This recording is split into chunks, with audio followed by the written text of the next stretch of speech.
안녕하세요. 이렇다 165회 시작하도록 하겠습니다. 오늘 알파주님 나오셨어요. 안녕하세요. 안녕하세요. 오래간만입니다. 아니 제 방송하기 전에는 목소리를 막 이제 되게 뭐라 그러지 개걸스럽게 말씀하시더니 격하게 말씀하시더니 방송 시작하니까 아담한 갑자기 목소리로 아주 약간 고음 나도 예. 고음 목소리 낼 아니 수 있어. 부드러워져가지고 낭낭한 목소리로 당황스럽습니다. 정말 목소리가 어쩔 때는 막 흥분하면은 네. 목소리가 막 여기 속사포처럼 막 갔다가 네네. 어쩔 때 마음을 진정을 시키자 그럼 목소리가 또 이렇게 차분하게 내려오고 네. 나도 고음 목소리로 얘기할 수 있다. 아, 지금 예, 이런. 오늘은 고음 목소리로 흥분하지 말고 예 마지막까지 잘 부탁드립니다. 네. 예 차인 선생님 나오셨습니다. 안녕하세요, 찬이쌤입니다. 아, 참. 네. 예, 저는 마돈나입니다. 제가 방송할 때마다 의뢰 사회를 보니까 제 소개를 따로 하지 않았었어요. 네. 근데 지금까지? 우리가 이렇다의 그랬나? 사회자가 이게 3명이잖아요. 네. 돌아가면서 하잖아요. 2명 지금은. 이제는 2명인가요? 예, 한 분. 한분 나가셨고요. 그러니까 그래서 네. 아 이게 돌아가면서 하다 보니까 소개를 해야 되겠구나 이런 생각이 들었습니다. 예, 맞습니다. 저는 마돈나입니다. 네. 최근 코로나19 때문에 제가 팟캐스트를 들어보니까 어느 팟캐스트에서는 마스크를 쓰고 방송을 녹음했나 봐요. 야. 목소리가 희한하다 왜 웅얼웅얼하지? 그래서 잘 그것까지는 들어보니까 없는데. 예, 마스크를 쓰고 했더라고요. 그래서 저도 오늘 잠깐 마스크를 쓰고 해야 되나? 뭐 이런 고민이 있었는데 제가 어제 네. 화섬노조에서 네. 화섬식품노조에서 강연을 했는데 음. 막 강연하다가 보니까 앉아 있는 수십 명이 전부 마스크를 쓰고 있더라고요. 나만 안 쓰고 있는 거야. 워낙 강사만 쓰면 되는데 그러니까 오히려 나만 써야 되는데 이게 정반대가 된 게 아닌가 그래서 제가 하다가 예. 제가 확진자면 어떻게 할까요? 그랬더니 다들 표정들이 안 좋아지시더라고요. 아니 이게 마스크가 분명히 방역에 효과가 있는 거는 네. 맞는데 되게 재미있는 현상을 이렇게 관찰할 수 있는 게 제가 어저께 이렇게 길거리를 하루 이렇게 배회를 했어요. 그런데 지나가는 길에 이제 그 카페나 음식점들에 보면 안에서 마스크를 쓰고 있는 사람 하나도 없는 거예요. 맞아요. 그러니까 주로 이제 사람들이 먹어야 되잖아요. 그러니까 거기서. 사람들을 만나서 담소를 나누려고 카페를 들어가는 거기 때문에 네. 네. 그 안에서 마스크를 끼고 착용하고 수다를 떠는 사람은 없어. 그런데 너무 재밌는 건 뭐냐면 나오자마자 마스크를 쓰는 거예요.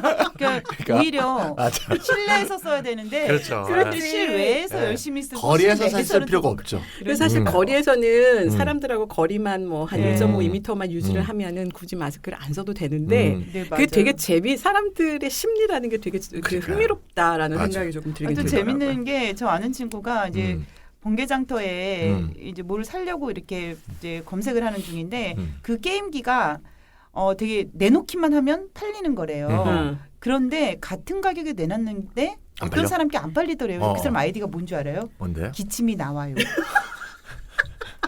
아이디가 기침이 나와요예요. 그러니까 그 사람들 너무 웃기죠. 같은 가격에 나온 건데 아이디 때문에 거래가 안 되고 그러니까 있다고. 이 심리적 이 거부감이나 이 장벽이라는 게 이렇게 무서운 거죠. 아니 코로나 바이러스가 창궐 하는데 코로나 맥주 판매가 왜 주냐고요. 그러니까 말이 안 되잖아요. 그리고 이거 나는 뭐 내가 심리적인 거지. 어저께 네. 친구한테 네. 들은 얘기인데 네네.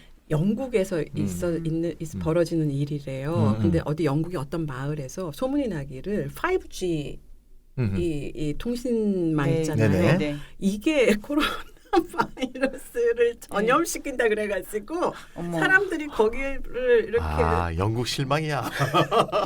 그거를 다 정말 거의 러다이트 운전하듯이 5G를 막 깨부셔? 깨부수고 그랬다는 기지국을 그랬다는 얘기도 네. 있어요. 이게 진짜 아니, 가짜인지 아닌지 이런 모르겠는데 현대 사회에서도 참 네. 그런 게 통용된다는 게 하여튼, 참 그렇습니다. 뭐 그건 뭐 네. 이제 안철수가 땀 흘린 사진 보고서 지지율 올라가는 거랑 크게 다를 바는 없는 8%가 것 뭡니까 8%가. 뭐 아이가 없습니다. 누구와 네. 저렇게 땀을 흠뻑 흘리고 뭐 이 환자들을 접하고 온 사람이 저렇게 땀 흘리고 저렇게 하고 있으면은 오히려 이 전염력이 높아지는 거 아니냐 이런 걸 아니 그리고 사람들 그분이 워낙 땀이 많으세요. 각종 사진마다 땀이 되게 다른 사람에 비해 많이 흘리는데 그 땀 많은 사람 사진 하나 올려가지고 지금 현수막에까지 안철수 땀 흘린 사진 해가지고 그러니까요. 선거 올려놨더라고요. 공보물을 한발한 것 같고 예. 우리 선거 의료진들은 공보물에도- 매일 하고 있는 건데. 그러니까 예. 그 사진이 전면에 찍혀가지고 네. 박혀갖고 왔더라고요. 그래요. 공보물에. 공보물에도. 그러게 사람은 이렇게 이성적으로 움직이기보다는 그 사전에 감정적으로 이미 이미지가 주는 예. 효과가 어마무시한 것 예, 같아요. 그렇습니다. 예. 예. 찬쌤 예. 어제 뭐 황교안이 큰일을 했다고 예, 하던데 황교안 씨가 이렇게 큰일이라는 건 저 처음 봤습니다. 예. 우리 이렇다 해서 여러분 다뤘지만 이게 정부가 재난지원금 지급에 매우 소극적이었잖아요. 네. 근데 우리가 막 아우성 치고 뭐 경기도를 위시해서 수많은 지자체가 현금 지급을 하겠다니까 막 정부가 떠밀려 갖고 소득 하위 70% 지급하겠다고 또 발표했잖아요. 저도 동영상을 찍었습니다만 여러 가지 측면에서 이게 소득 하위 70%가 이제 문제가 많으니까 우리가 막 비판을 또 했죠. 네. 근데 이제 정부가 이거 어떻게 해야지 막 하고 있는데 이때 네. 황교안이 기적처럼 네. 잔다르크처럼 나타나서 갑자기 전 국민 1인당 50만 원씩 현금 지급하자. 이게 주장하는 바람에 바로 그날에 그래서 이분이 이제 전 국민 1인당 50만 원씩 현금 지급이면 기본소득의 기본 요건인 보편성 원칙에 네. 무조건성 원칙에 네. 개별성 원칙과 네. 현금성 원칙까지 훌륭하게 갖춘 네 가지 원칙을 훌륭하게 갖춘 의견을 제시한 결과 바로 이해찬 더불어민주당 대표가 덥석 그걸 물어서 전 국민 지급을 제한한 상태다 이 말할 수가 있습니다. 아니 언제는 포퓰리즘이라고 그렇게 얼마 전만 해도 까대더니 여야 합의 정치가 가능해졌습니다. 예 저는 그러네요. 정치가 이런 것이라고 생각해요. 재밌어요. 네. 어떻게 생각하면 이게 정치라고 생각해요. 예. 그 사람들이 음. 보고 예. 판단해서 얼마든지 과거 입장을 다 뒤집을 수 있다. 오늘도 아마 이런 류의 얘기를 오늘의 주제이기도 한데 어쨌든 네. 저는 정치이기 때문에 가능하다는 생각은 조금 들었었어요. 그리고 사실은 그 2012년 대선에서 문재인 후보가 패배를 할 때 기초노령연금 도입을 둘러싸고 박근혜 후보는 65세 이상 모두에게 지급하자 이제 그렇죠. 이렇게 얘기를 했었었잖아요. 예. 기억나시는지 예, 모르겠나요? 2배로 그럼요. 올리잖아요. 또 액수도. 네. 예. 그때 결국 박근혜가 대선에서 승리한 뼈아픈 기억이 남아있지 않았을까. 네, 네. 그러다가 나중에 이제 막 황교안한테 절대 이 의지를 뺏기면 안 된다. 네, 그렇죠. 그렇죠. 음흠. 물론 박근혜가 당선 이후에 70%만 지급을 하긴 했어요. 근데 네. 이 당시에 사실은 박근혜가 얘기했던 기초노령연금이 네. 노인을 대상으로 한 기본소득이었다고 볼 수는 있지 맞습니다. 않습니까? 아 그렇죠. 예. 그렇죠. 결국은 뭐 줬다 뺏는 연금이 돼버렸지만 이제 그렇죠. 가난하게, 원래 아이디어를 원래 수급자이거나 이런 노인들 같은 그렇죠. 경우에는 그렇죠. 예, 줬다 맞습니다. 뺏는 것이 되어서 네. 완벽하지는 않았지만 그럼에도 불구하고 굉장히 이제 의미 제한 있는 자체는 네, 의미 있는 정책이죠. 제한 어떻게 자체는 생각하면은. 실질적으로 기본소득 개념으로 접근을 해서 그렇게 제한이 됐지만 나중에 뭐 워낙 반대가 거세가지고 결국에는 네. 소득 70%로 이제 후퇴를 그랬죠. 할 수밖에 없었는데 예. 어쨌든 아이디어 자체는 굉장히 우리나라에서는 획기적이었죠. 획기적이었죠. 그래서 사람들이 이 얘기했다고 또 박근혜 칭찬한다고 욕하는 거 아닌가요? 아니요. 그것 때문에 아니, 문재인이 이제는 졌다. 저는 그런 그건 생각이 들어요. 이제 음. 욕 먹는 걸 두려워하지 말고 얘기하자. 우리가 이제 격세지감이 느껴지는 게 얼마 전만 해도 우리가 방송하면서 기본소득을 그렇게 많이 얘기했을 때 초창기만 하더라도 여기저기서 기본소득을 지지하는 사람도 있지만 기본소득을 우려하고 반대하는 사람들도 꽤 많았었거든요. 순식간에. 근데 이렇게 순식간에 황교안까지도 기본소득을 얘기한다는 얼마 안 것은 걸렸어요. 예, 정말 진짜 얼마 안 걸렸어요. 얼마 안 걸려죠. 이게 아, 이런 일도 가능하구나. 이게 정치구나. 뭐 우리가 이런 선거법 생각도 제도는 들고요. 그거라고 안 되더니만. 네. 그래서 뭐 간혹 이제 기본소득에 대한 우려를 하시는 분들이 있다 하더라도 지금 이런 재난 상황에서는 너도 나도 다 어렵거든요. 그렇죠. 어렵지 않은 분들이 없더라고요. 없습니다. 예. 제가 얼마 전에 택시를 탔는데 택시 기사분이 산악금이 12만 5천 원인데 네. 하루에 10만 원 벌면 많이 버는 거예요. 그러면 2만 5천 원씩 매일 까이는 까이는 거지. 거거든요. 예. 어떻게 사장이 그 산악금조차도 조정해주지 않냐면서 막 울분을 토하시고 하는데 이분들이 그래서 아예 그냥 휴직을 하는 게 낫다. 그러네요. 그 젊은 돈이 사람들, 까이니까. 예, 돈이 까이니까 그래서 젊은 사람들 같은 경우는 아예 휴직을 해서 놀고 있는 택시들도 많다고 이런 말씀들을 하시더라고요. 그래서 저는 이 상황에서의 기본소득은 빨리 지급되어야 되고 저는 설득력 있는 정책이라고 생각을 하는데요. 여하튼 정부가 좀 뭐라고 결단을 좀 내려가지고 네. 현금 지급을 곧 집행해야 된다고 네, 생각을 네. 합니다. 네. 예. 자, 그럼 알파전님 오늘 방송 주제는 어떤 걸 가지고 오셨나요? 지금 우리가 이렇게 서두에 시작한 그 코로나 팬데믹 얘기를 해야 될 것 같은데 네네. 긴급 지원금 얘기는 뭐 나중에 또 좀 할 수 있을 것 같지만 어쨌든 저는 이제 지난 3월 23일이었었어요. 이렇다 163회 방송이었는데 네네. 그때 슈퍼바이저님이 코로나 팬데믹과 방역 국가 문제를 다뤘었습니다. 저도 제가 이제 그 방송을 듣고 굉장히 중요한 지적을 해주셨다라는 생각이 들어서 오늘 이 방역 국가라는 거에 대해서 좀 더 얘기를 좀 더 나눠볼까 합니다. 방역 국가. 저도 이제 163회 방송을 이제 듣긴 들었어요. 제가 진행을 한 게 아니어서.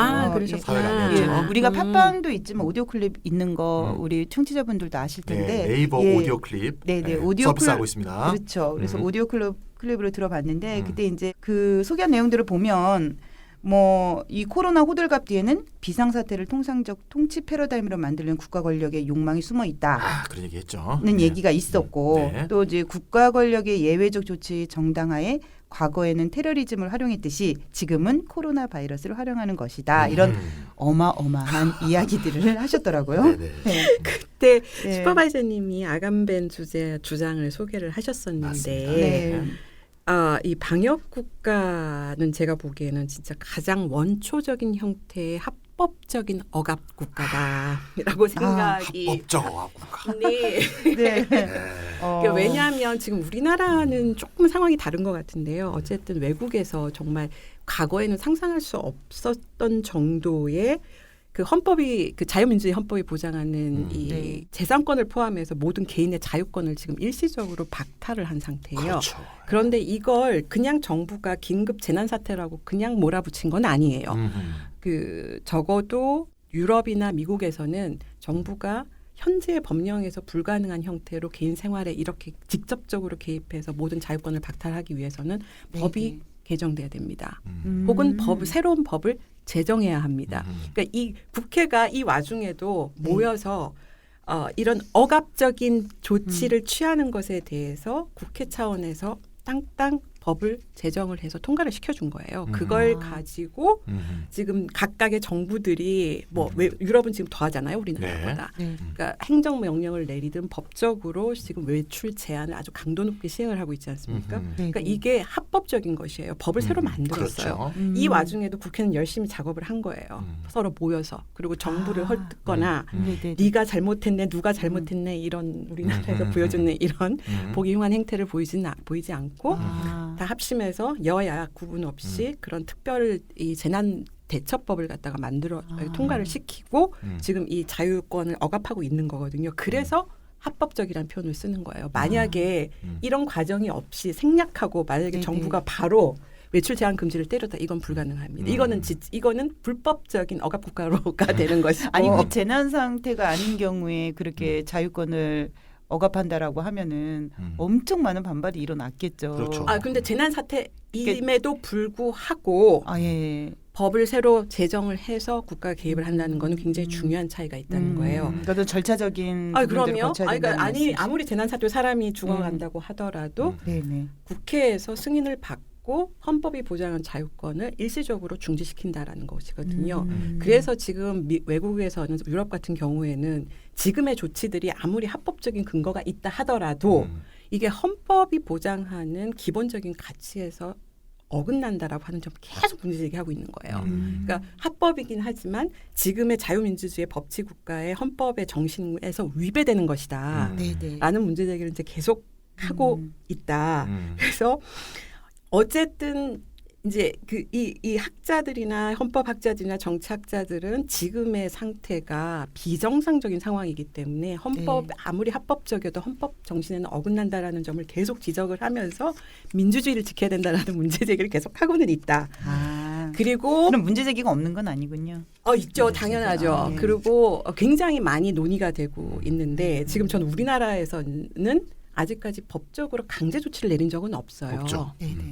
저는 제가 생각할 때 국회가 작동을 안 하니까 아예 국회 동의를 얻어서 이 새로운 무슨 재난 개입법이나 이 재난 사태에 대응하는 이런 법을 만들 생각 아예 하지도 못했을 것 같기는 한데 어쨌든 지금 일어나는 서구 사회에서의 방역 국가는 일시적이긴 하지만 합법적인 형태이고 지금 막 경찰들이나 군인들이 막 거리를 감시하기도 하고 막 그러잖아요. 이런 것도 정당하고 합법적인 국가 권력의 행사로 지금 이제 인정은 되고는 있습니다. 그러니까 이게 방역 국가의 아까 합법적 억압성이라고 하셨는데 이게 이제 합법적이 됐다는 것 자체가 정당화되었다는 거 아니에요? 네네. 국회에서 이게 정당화될 수 있는 것 자체가 이게 지금 비상 상황이라는 아주 한시적인 상황이라는 그 전제가 있기 때문이다. 이런 생각이 들고요.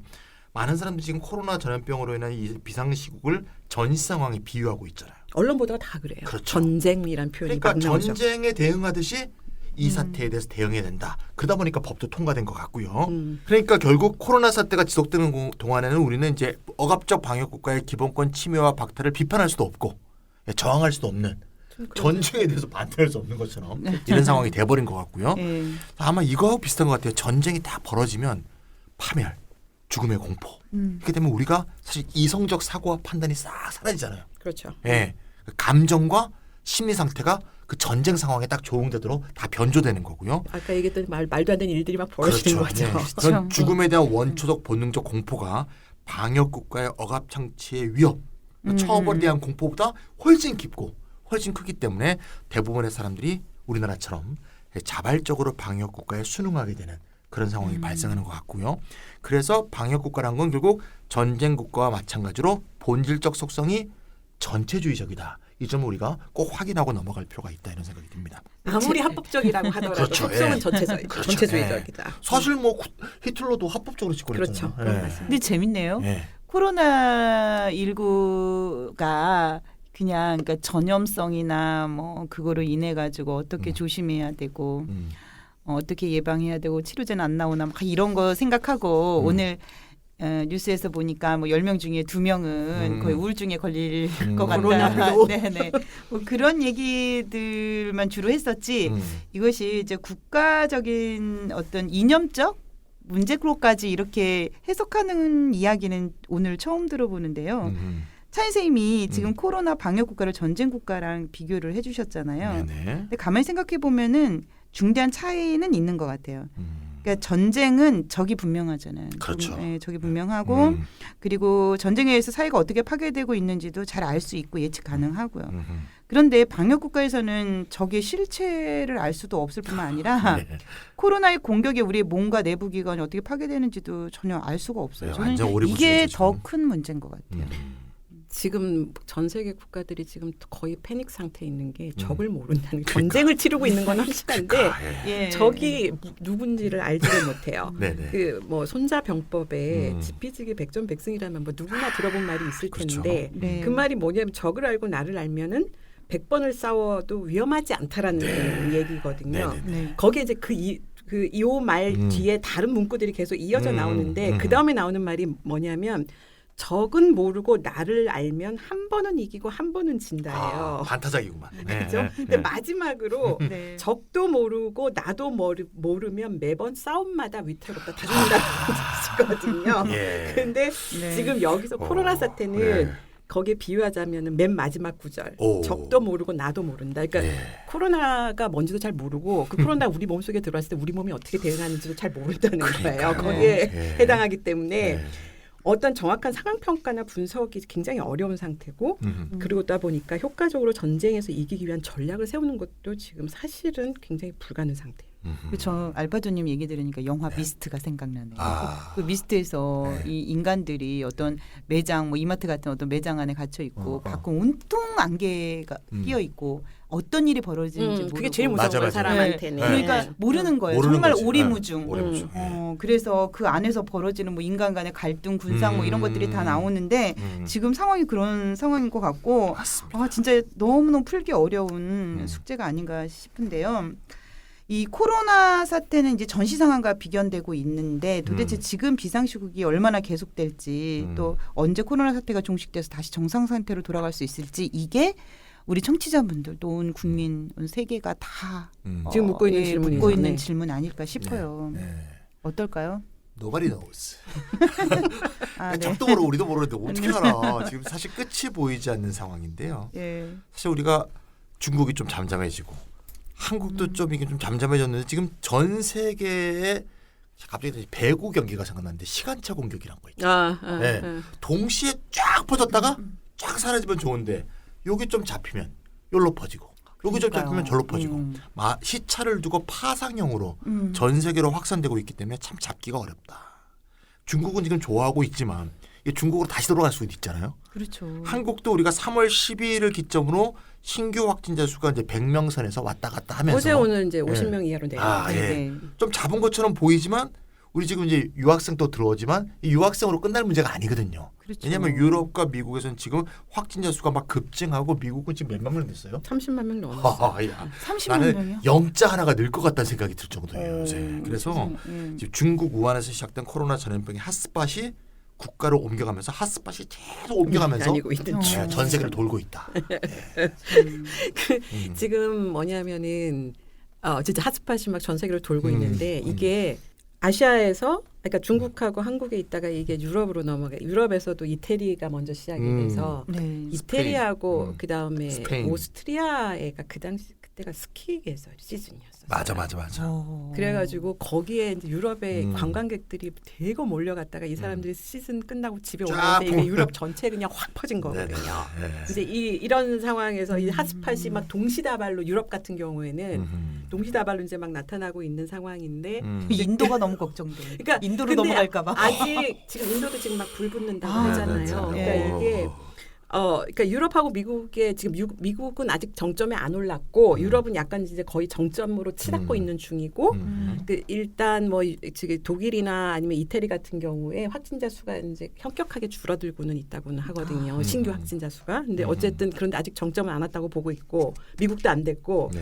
그 일단 셧다운을 한 게 록다운을 한 게 한 2주 정도 되기 때문에 그렇죠. 이제 그 효과가 아마 한 다음 주 정도면은 이제 지금 이게 약간씩 효과를 이제 발휘하고 있다 이제 이렇게 지금 얘기가 되고 있는데 지금 문제는 뭐냐면은 미국은 뉴욕 그림 지도를 딱 보니까 이제 뉴욕하고 뉴저시에서 동부 출발해가지고 쪽이죠. 네. 그다음 대도시로만 이제 중간에 여러 군데 이제 핫스팟이 이제 막 생기는 동시다발로 생기는 형태로 지금 코로나가 번지고 있던데요. 문제는 그럼 여기서 끝나느냐는 거예요. 그렇지는 않고 끝나죠. 예. 남미, 인도, 그다음에 아프리카, 동남아 그동안 상대적으로 청정지역으로 알려져 있었거든요. 그러니까 여기는 사실 어떻게 되는지도 몰라요. 왜냐하면 그러니까. 정보도 없고 맞아요. 그다음에 이 특히 제3세계 국가들은 이 방역 시스템을 갖추고 있지도 못한 데다가 검사할 수 있는 능력도 제대로 없기 때문에 그러니까요. 검사도 제대로 못하면 걱정되지. 실제로 실제 상황이 어떤지는 진짜 알 수 없는 필리핀 상황이기 섬만 때문에 7천 개예요. 어떻게 알아? 어디서 어디 걸리는지. 그래서 예. 지금 뭐냐면은 중국이 시작점인 건 확실한 것 같고 지금 도미노처럼 전염병이 이제 뭐 막 전역을 돌면서 이제 일파만파 퍼지고 있는데 이게 도미노는 맨 마지막 돌이 무너지면 그걸로 끝입니다. 네. 그런데 코로나 팬데믹은 이게 돌고 돌 수 있어요. 메비우스 무한 반복되는 네, 거일 네. 수도 있고. 오토 리버스 기능도 있고 막. 네, 막 그 전에 백신이 만들어지기 전까지는 네. 어느 한 군데가 우리나라나 아니면 아시아 지역은 굉장히 선방을 해서 이렇게 굉장히 잘 방역을 잘해서 이제 뭐 전염병 자체의 확산을 막은 나라들인데 네. 이게 다시 언제 문을 이제 우리가 지금 모든 나라 다 국경 봉쇄 아닙니까 지금 현재 이거 풀었을 때 어떻게 될지 아무도 모르는 거예요. 알파조님 얘기 들으니까 섬뜩하기도 하고 우울하기도 해요. 이게 뭐 도미노처럼 한번 딱 돌고 한번 다 나면 돌고 끝나는 게 아니라 땡이 이게 또 아니야. 돌고 도는 메비우스띠 같은데요. 비유가 너무 저는 그게 무서운 우울하네. 것 같아요. 진짜 이게 이 코로나의 무서운 게 네. 어떤 나라가 방역을 잘했다는 걸로 이게 끝나는 게 아니기 때문에 네. 그게 좀 무섭다는 생각이 들고 중국이 제일 처음 진원지였는데 지금 아예 빗장을 다 걸어 잠궜잖아요. 그렇죠. 그리고 저기 코로나 바이러스가 이제 해외에서 못 들어오게 막겠다는 이런 거거든요. 이게 처음 겪었던 사람, 처음 진원지로 방역을 잘한 국가가 부릴 수 있는 여유라는 생각도 드는데 이걸 제가 딱 그걸 봤을 때 드는 생각이 네. 중국스럽죠. 중국스럽다. 왜냐하면은 바이러스 확산에 중국이 아무 책임이 없다라는 그러니까. 느낌을 주는 거예요. 외부의 그런 메시지를 그러면서 해외에서 들어오는 바이러스로부터 자신을 보호해야 한다라는 마치 이 피해자 코스프레 같은 그런 메시지를 지금 보여주고 있고 저는 이제 이게 명확하게 정치적 계산이 깔려 있는 이미지 세탁을 잘하고 있다는 생각이 드는 거죠. 중국 참. 미국에서 시작됐다는 소리도 하고. 그렇죠. 막 그런 얘기를 하면서 한국에서 시작했단 말이야. 누구는 미국 고발했을걸요. 코로나 맞아요. 사태에 대해서 중국 사람이. 그래요? 중국 중국의 어떤 사람이? 애들이, 학자가 미국 정부를 상대로 고발했잖아요. 너희들이 코로나를 퍼뜨렸다 이러면. 어떻게 생각하면 참 중국스러워요. 네. 중국스러운 건가요? 네. 되게 야비하기도 하고 그런 생각이 드는데 네. 지금 현재 전염병이 이게 시차를 두고 전 세계 아까 핫스팟이 돌아다닌다고 하셨잖아요. 이게 떠돌아다니고 있어가지고 아직 코로나 사태의 종식을 예상하기는 좀 어려운 상황인 것 같고요. 맞습니다. 예, 또 우리나라 같은 경우에는 워낙 이제 매일매일 이렇게 이제 우리가 이제 통계를 내볼 때 이렇게 확진자 수들이 그렇게 확 늘어나지 않았었는데 신천지를 또 시점으로 해가지고 엄청 났었잖아요. 그렇죠. 막 하루에 뭐 몇백 명씩. 말 그대로 뉴월드였죠. 뭐. 예, 그러니까요. 뉴월드. 그래서 New World. 하지만 우리가 한 3월 중순 접어들어서부터는 이제 신규 확진자 수가 크게 줄었고 네네. 오늘도 뭐 한 40명, 50명, 이제 50명 밑으로 좀 떨어지고 있는 것 같은데요. 그래서 우리는 이제 그래도 3월 말이면 코로나 사태가 종식될 것이다. 한국에서는 이렇게 예측을 했었었는데 맞습니다. 실은 그 예측은 빗나갔다고 보는 게 사회적 거리두기를 계속 연장하고 있어요. 네네 맞을 것 같고 제가 어제 산책을 하다 보니까 네. 벚꽃이 많이 폈잖아요. 근데 이제 벚꽃길을 웬만한 공원들은 다 열려 있는데 벚꽃이 많이 피어 있는 곳, 유명한 곳은 중심으로 다 출입 제한을 만들어 놨더라고요. 사람들이 몰리기니까. 네네 같은 공원이나 하더라도 어느 공간은 아예 그냥 출입 금지를 해놨더라고요. 그렇군요. 예. 그래서 3월 말부터는 오히려 사회적 거리두기 외출 통제가 더 강화되고 있는 것 그렇죠. 같아요. 4월 초까지. 근데 중순까지. 문제는 이게 좀 개학 우리 학생들 초중고 학생들 개학이 문제인데요. 지금 계속 연기되고 있고. 거의 애를 돌봐야 되는 분들은 멘붕이죠 지금 완전. 그러니까요. 그리고 대학들 같은 경우에도 교수님들 뭐 온라인 다시 공부하고 있다고 온라인 강좌. 이게 네. 온라인 수업을 원래는 4월 첫째 주까지 하다가 지금은 또 두 주를 연장했다가 네. 그러니까 이게 그때마다 원래 사실 이제 정상 수업으로 이게 전환을 하려고 하다 계속 못 하고 연기를 하고 있는 중이거든요. 네네. 그리고 아마도 지금 얘기로는 뭐 확정은 질 수는 없지만 이번 학기 내도록 온라인 수업을 진행한다라고 그러니까요. 생각을 하고 계셔라. 이제 이게 이제 학교의 입장인 거예요. 찬희 선생님 잘 아시겠지만 이 대면 수업하고 온라인 수업은 다르게 준비해야 된다면서요? 온라인 수업 아무나 하는 거 아닙니다. 지금 큰일 났습니다. 큰일 났어. 지금. 교수님들 지금 완전히 지금 멘붕이에요. 예, 교수님도 지금 멘붕인데. 내 교수님 두 분 찾아왔었어요. 어떻게 하는 거냐고 나보고. 온라인 고수한테 배우고 싶다 그래서 내가 그랬습니다. 넌 안 돼. 넌 안 돼. 아니 그래서 월급이 나오니까 참는다. 뭐 이런 교수님들이 제일 많다고 하시더라고요. 지금 이렇게 우리가 이제 일상 생활들이 다 지금 흐트러지고 있는데요. 사실 현재 보건의료 시스템으로는 충분히 감당할 수 있을 것이다라고 생각을 했고 또 그렇게 또 잘 통제가 되고 있는데도 불구하고 예, 우리 이제 문제는 경제 활동이잖아요. 네. 이런 경제 활동들이 이제 정상화되기는 좀 어려울 것 같기도 하고 그리고 또 집단 감염 사례가 언제든지 다시 발생할 수 있기 때문에 맞습니다. 단체 활동 금지를 풀지 못하고 있는 상황에서 우리는 그러면 이 상황에서 어떻게 살아야 되고 어디다 희망을 둬야 될지요. 전 진짜. 세계 유일한 희망은 백신 개발뿐이죠.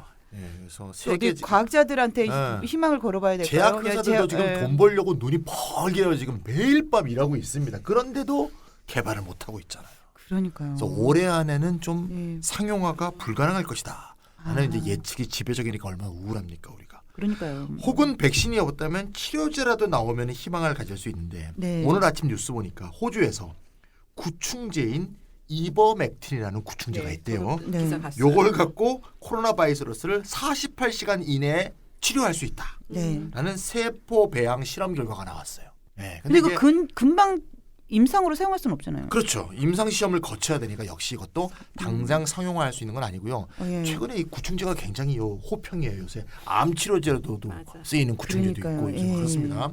어쨌건 이게 백신과 치료제가 없는 상황이라는 것은 결국 뭐냐? 우리가 코로나와 함께 공생공존해야 된다. 코로나, live with 코로나. 그렇지. 네, 이렇게 대한 상황이라는 Living 것을 with corona. Living with corona. 웃어야 되지 않으면 웃어야 될 수밖에 없는 것처럼 공존을 받아들여야 돼요. 웃고 있지 근데. 네, 아. 그런 우리 상황이어야 되지 않은가 싶고요. 그러다 보니까 정부도 최근에는 새로운 용어를 쓰기 시작했는데 네. 생활 방역 들어보셨어요? 네. 아니 저는 못 들어. 저는 요즘 며칠 동안 이런 표현을 많이 미디어를 써요. 끊고 예. 있어가지고. 아하. 네. 생활 방역이란 말은 결국 백신이나 치료제가 개발이 안 된 상태니까 코로나 팬데믹이 종료될 때까지는 국내 보건 의료 시스템이 감당할 수 있는 수준으로 네. 코로나 감염자는 계속 생기지만 네. 감당할 수 있는 수준으로 이렇게 억제하면서 그냥 살아가자. 이런 얘기가 이제 생활 방역인 겁니다. 네, 그러니까 그래서 정부는 4월 1일부터 네. 외국인 입국을 사실상 봉쇄하고 네. 우리가 사회적 거리두기를 2주 또 2주 이렇게 계속 연장하고 있죠. 네. 그래서 해외 유입을 강력하게 차단하는 대신에 국내 통제도 완화하면서 일상생활의 일부를 이제 정상화하는 이런 방향으로 가려고 그런 것 같고요. 결국 우리가 코로나와 함께 사는 그런 어떤 묘한 해안 방책 네, 이런 그거 것들 말고는 우리가 방법이 해야 됩니다 지금. 예. 없지 않나 싶은데. 그렇지 않고서는 이제 다들 각자 집에서 이제 우울증에 걸려서 그러니까요. 힘들 상황일 것 같아요. 네네. 그러니까 결국 생활 방향이라는 말은 코로나와 공생 전략이다. 뭐 네. 이렇게 볼 수가 함께 살고 있는 싶지 거네요. 않지만 할 수 없습니다 지금. 예. 그러면은 이 생활 방향이라는 거는 유럽 같은 셔다운보다는 좀 완화된 형태 같은데 어떻게 봐야 돼요? 우리나라는 유럽처럼 셔다운, 록다운을 한 적이 없어요. 없죠. 예. 네, 사실은. 없죠 사실 없는 셈이죠. 그리고 학교도 셔다운, 닫았고. 록다운 못해요. 법적 근거도 없어가지고 네. 사실 우리나라 정부는 네. 행정 권고의 의미였었죠. 아하. 지금까지. 그러니까 네, 네. 그 뭐 학교에 대해서는 이제 정부 기관들에 대해서는 이제 이 시행을 하더라도 이 민간 업체들하고 뭐 그렇죠. 이런 데다가 그냥 권고를 네네. 한 거지 안 맞아요. 하면 처벌한다 이런 거는 맞아요. 아니었거든요. 네. 근데 이제 그래서 우리나라 같은 경우에는 유럽의 상황에 완전한 이 록다운하고는 비교는 안 된다. 그 제 해석이 맞는지 모르겠지만 전체주의에 익숙한 국민들은 권고만으로도 되게 조심하고 유럽 같은 경우에는 권고 가지고 권고하면 안 돼. 안 파티 다 하고 되니까 문제를 다 안 해. 되니까 셧다운으로 가는 거 아닌가 이런 생각도 좀 들어요. 맞습니다. 아무리 우리가 법적 네. 근거를 마련한다 하더라도 그러니까 법적 우리는 근거 굳이 없이 그것도 필요 없었어요. 네, 우리는 법적 근거 안 마련해도요 지하철에서 벌써 맞아. 마스크 안 쓴 사람 째려보고 중국은 난리가 아니에요. 법적 근거가 원래 군대가 나와도 돼. 그렇죠. 거기는 군대가 나와. 그러니까요, 막 패잖아요. 막 군인들이 막 빼고 패고 막 끌고 통과할 가고. 필요가 막. 없어, 걔는. 그러니까 이게 한편으로는 네. 이게 전체주의에 익숙한 국민들이어서 이 정도로 머무는 어. 건가 뭐 이런 생각도 그런 거 아니에요? 사회적 드는데요. 긴 디서플린이 굉장히 이렇게 훈련이 잘 돼 있다라는 맞아요. 생각을 많이 하게 좋은 말로는 되는데 그렇고 나쁜 말로는 전쟁 대비가 잘 돼 있어. 네, 나쁜 말로는 네. 우리가 그런가? 이거 독일도 아마 잘 될걸요? 유럽 중에서? 아니 그러니까 유럽에서는 네. 지금 저기 뭐냐면은 우리나라에서 예를 들어가지고 우리나라 정부가 네. 우리 국민들한테 마스크를 쓰는 걸 명령하지 않았어요. 그렇죠. 의무화하지 않았어요. 네, 네. 그런데 시키지도 않았는데 다 쓰잖아요. 아, 그러니까요. 그러니까 시키지도 않았는데 정부는 국민 모두에게 마스크를 갖다가 공급하려고 막 뭐라고 그게 무슨 공적 마스크라고 하는 네. 제도를 네, 네, 네. 만들어가지고 맞아요, 오브제. 맞아. 이제 막 사람들한테 마스크를 갖다 뿌리고 이제 막 이러면서 그런데 의무화하지는 않아요. 그리고 그렇죠. 초기에 코로나 그 예방 수칙에 마스크를 쓰라는 문구는 없었어요. 없었어요 원래 아. 원래 없었어요. 원래 없었어요. 원래 없었는데 그래서 우리가 뭐 너무 오버하는 거 아니냐 막 이랬는데 결국은 오버가 맞았다 뭐 이런 얘기도 그렇죠. 나온 거죠. 원래는 네. 처음에는 각 지자체가 만든 데는 있었어요. 네네. 그런데 나중에 마스크가 공급이 딸리니까 질병관리본부. 그거를 없앴어요. 네, 맞아요. 이제 그렇게 갔는데 네. 어쨌든 그러니까 정부가 의무하지 않았음에도 불구하고 모든 네, 사람들이 네. 근데 권고를 막 하는 거예요. 매번 막 그 저기 뭐야 그 지하철역에서 마스크 쓰고 다니라고 이제 막 그러잖아요. 맞아요, 근데 맞아요. 그러면서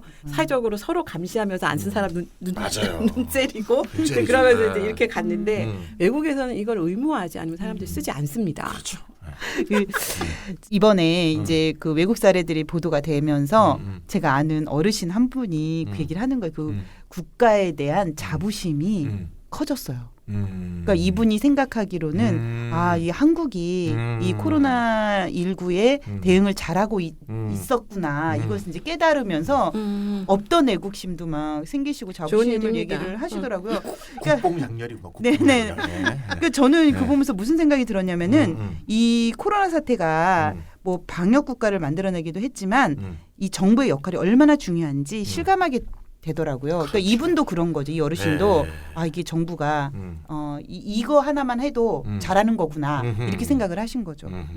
오늘 사실 원래 얘기를 하려고 했던 것도 네. 사실 이 방역 국가를 탄생시킨 게 코로나 사태인데 네. 다른 한편에서는 이 코로나 사태가 큰 정부의 화려한 기반을 가져왔다라는 그렇죠. 얘기를 하려고 하는 거예요. 그러니까 지금까지는 우리나라 사람들이 그렇게 정부에 대한 신뢰도가 높은 편은 아니에요. 아니죠. 맨날 왜냐하면은 저 되게 재밌는 현상이라고 생각하는데 코로나 사태 이전까지는 모든 사람들이 다들 입에 달고 살았던 얘기가 헬조선이었어요. 그렇죠. 헬조선이었잖아요. 그러네. 근데 네. 갑자기 우리나라가 세상에서 제일 좋은 나라가 되는 거예요. 지금 갑자기 그렇게 돼버렸어요. 의료보험 이거 누가 만든 거야? 그러면서. 그러니까 이게 나는 이게 되게 그러니까 약간 거리를 두고 이렇게 보게 되면 되게 재밌는 현상이에요. 사회심리적인 현상이라는 생각이 아니 무슨 호떡 드는데 뒤집듯이 뒤집혀요. 국가에 대한 생각이. 그러니까 얼마 네. 전까지는 이 나라 더러 못 살겠다 네. 헬조선이라는 떠나자, 게 막. 뭐 이런 얘기하다 갑자기 하루 아침에 코로나 사태가 네. 오면서 이제 그 우리나라 제일 좋은 나라, 우리나라만 나라가 없어 이제 이렇게 이제 네. 사람들 생각이 이제 변하기 시작을 했는데 이게 이제 이 큰 정부의 기관을이라는 것하고 연결지어서 생각해 볼 수 있는 우리 굉장히 중요한 이슈라고 생각을 하거든요. 저는 이게 코로나 사태가 방역 국가라고 하는 게 이제 민주주의를 억압할 수도 있고 자유권을 침해할 수도 있는 무시한 비대한 권력을 가진 국가가 등장을 했어요. 지금 이게 아무리 일시적이라 하더라도 오래 갈 것 같아요. 네. 당분간. 그런데 이게 또 한편에서는 큰 정부를 갖고 왔는데 이걸로 제가 봤을 때는 신자유주의 우리가 얘기했던 그렇게 목노아 네. 비판했던 계속해서 작은 정부. 우리 계속해서 비판해왔던.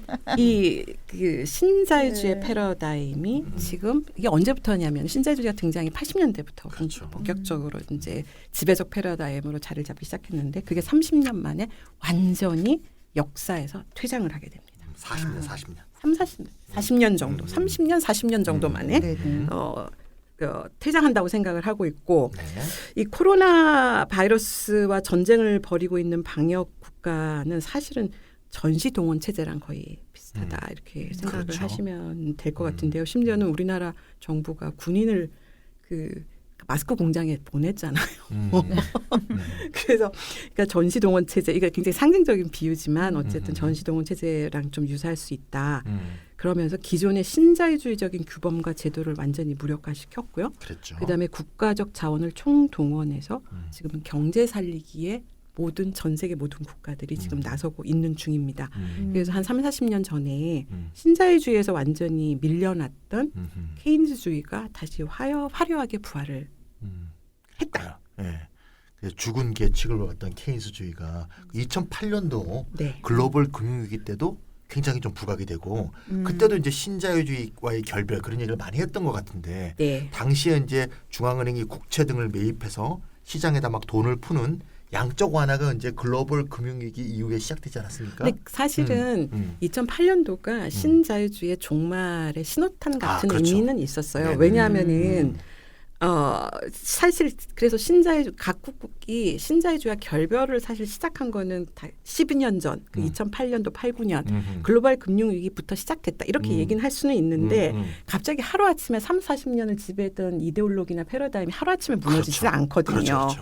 그래서 이때는 어떤 시기였냐면 양적 완화라고 하는 중앙은행의 통화 정책을 중심으로 그렇죠. 큰 정부의 적극적인 시작 개입이 시작이 됐고 이게 뉴노멀이 됐었어요. 그렇죠. 이때부터 균열이 일어나고 있다. 그렇죠. 이렇게 그때 보면 이제 되겠네요. 그러니까 신자유주의가 예. 소위 말하는 포스트 신자유주의 시대로 이행을 하는데 네. 그 시작점 2008년이었는데 이게 모든 사회 변화는 그 단계적이고 부분적으로 이렇게 서서히 진행이 되는 법에 혁명적으로 하루아침에 뒤집어지는 일은 없어요.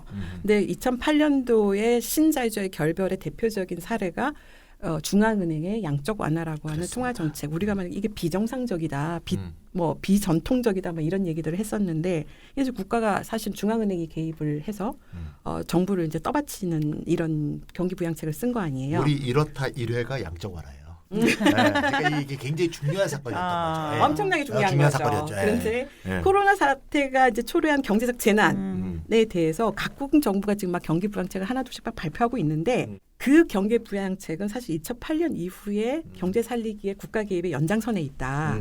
그래서 그런데 연장선일 뿐만 아니라 2008, 9년에 반신자유주의적인 정책들이 있었잖아요. 그것보다 한층 더 수위가 높아졌다. 그렇죠. 높죠. 지금 사실은 미국 연준이 다시 제로 금리로 다시 되돌아갔습니다. 원래 맞습니다. 금리를 올리다가 이번에 딱 그 코로나 사태가 딱 이제 심각해지자마자 다시 금리를 제로로 돌리고 그다음에 과거보다 더 강도 높은 이 양적 완화 정책을 지금 선언을 하고 시행을 하고 있는 중이에요.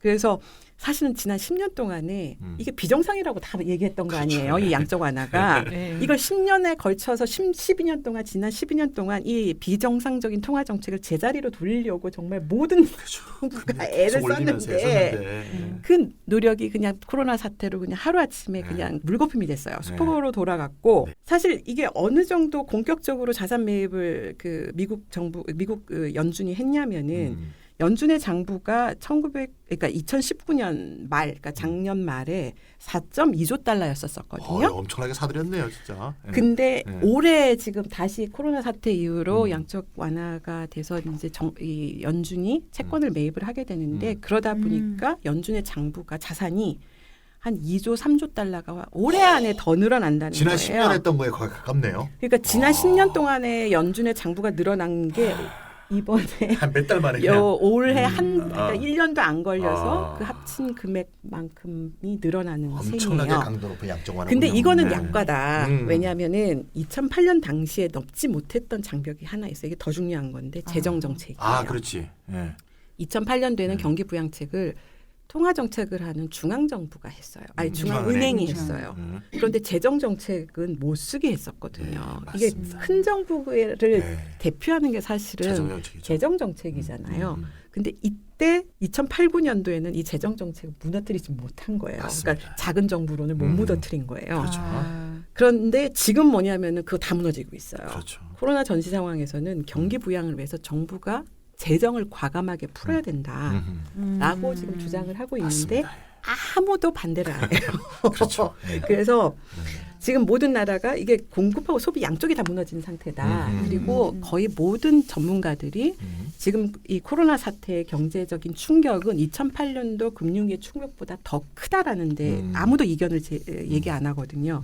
그래서 재정을 동원해서 경기 부양을 해야 된다라는데 모두가 동의하고 있고 사실 그 규모도 과거와 비교할 수 없는 수준으로 크게 늘어났습니다. 2008년도 글로벌 금융위기 이후로 양적 완화라는 초유의 통화 정책이 발동되기 시작했는데 이번 코로나 사태 이후로는 양적 완화 통화 정책에다가 정부의 재정을 대대적으로 투입하는 재정 정책까지 동원하게 됐다는 말씀이잖아요. 그렇죠. 비교가 안 될 정도로 과거에 그만큼 엄청 지금 사태가 심각하다라는 얘기나 다름이 없는데 정부 재정이 대거 투입된다는 거는 1930년대 대공황 그때 그 시절 그렇죠. 케인스주의 정책으로 알고 있는데요. 맞습니다.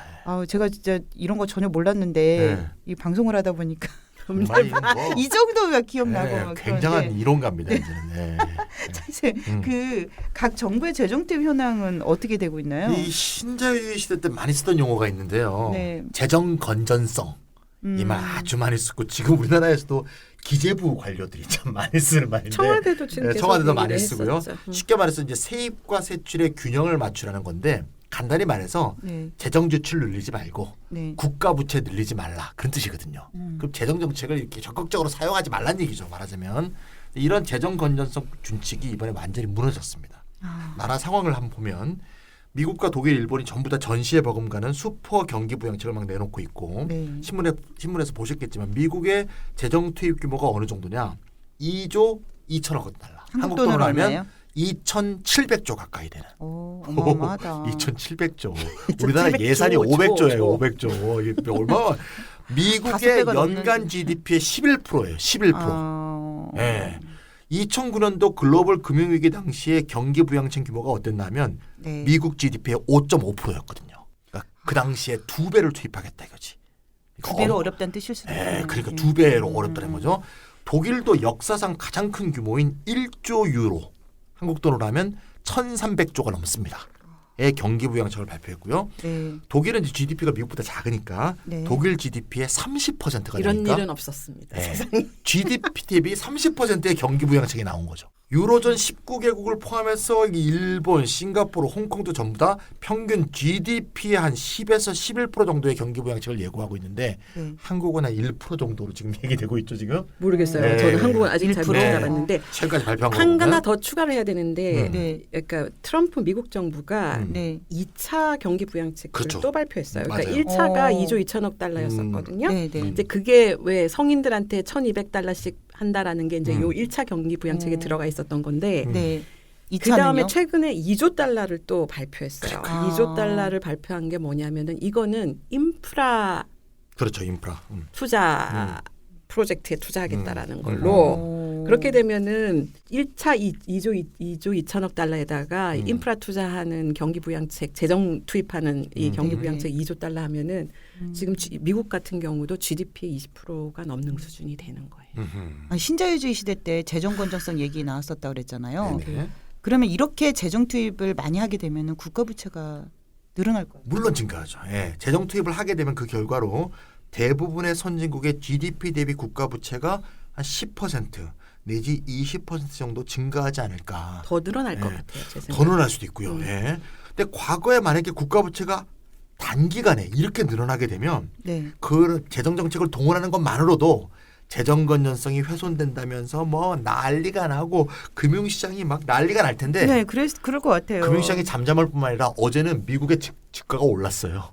아, 진짜 그러니까 그래요? 심지어 그러니까 신자유주의 시대에는 재정 건전성이라는 건 목숨을 걸고 지켜야 되는 정부의 신성한 책무 이렇게 네네. 마치 금과 억조처럼 생각했는데 코로나 전염병 한 방으로 그냥 그 금과 억조가 완전히 무너지고 있는 무력화되고 있는 그런 실정이고요. 그러니까 1930년대 대공황 이후로 이게 최악의 위기다라고 말할 수가 있습니다. 그래서 재정 건전성 준칙의 붕괴라는 것이야말로 네. 아까 이제 알파조님이 말했던 큰 정부가 역사의 무대 한가운데로 쫙 올라서는 신호탄 것 같은 것이다. 이렇게 말할 수 있습니다. 아. 예. 이거 안 없어질 것 같아요. 당분간. 아, 이번 코로나 바이러스 대책이 과거 글로벌 금융위기 때 다른 점은 또 있는 것 같긴 해요. 그러니까 시민에 대한 직접적인 현금 지원에 대한 얘기들이 많이 나온다는 그렇죠, 거죠. 그렇죠. 예. 이건 뭐 나라를 불문하고 뭐 얘기가 되고 있거나 혹은 집행되고 있고 또 그 액수도 미국 같은 경우는 어마어마한 걸로 알고 있는데요. 그 원래 사실 모든 경기 부양 체계는 네. 통상적으로는 이제 공급자인 기업을 지원하는 게 1차적으로 그 먼저 돈을 쓰는데 네. 그 이유가 있어요. 왜냐하면은 기업이 살아야 일자리를 지키지 않습니까? 맞습니다. 예. 네. 그래서 이제 기업을 먼저 지원을 할 수밖에 없거든요. 그러니까 이제 기업 지원은 이제 기본적으로 이제 1차적으로 들어가는데 항상 소비를 진작하기 위한 방안도 늘 들어가 있었어요. 그렇습니다. 예. 그래서 경기 침체기에는 왜냐하면은 기업만 힘든 게 아니고 기업도 이제 망하는 기업도 막 생기고 하니까 실업률이 늘어날 수밖에 없기 때문에 모든 사람들이 직장을 갖고 있어도 미래에 대한 불안에 시달려요. 그렇게 되면은 미래를 준비하면서 소비를 안 하게 되거든요.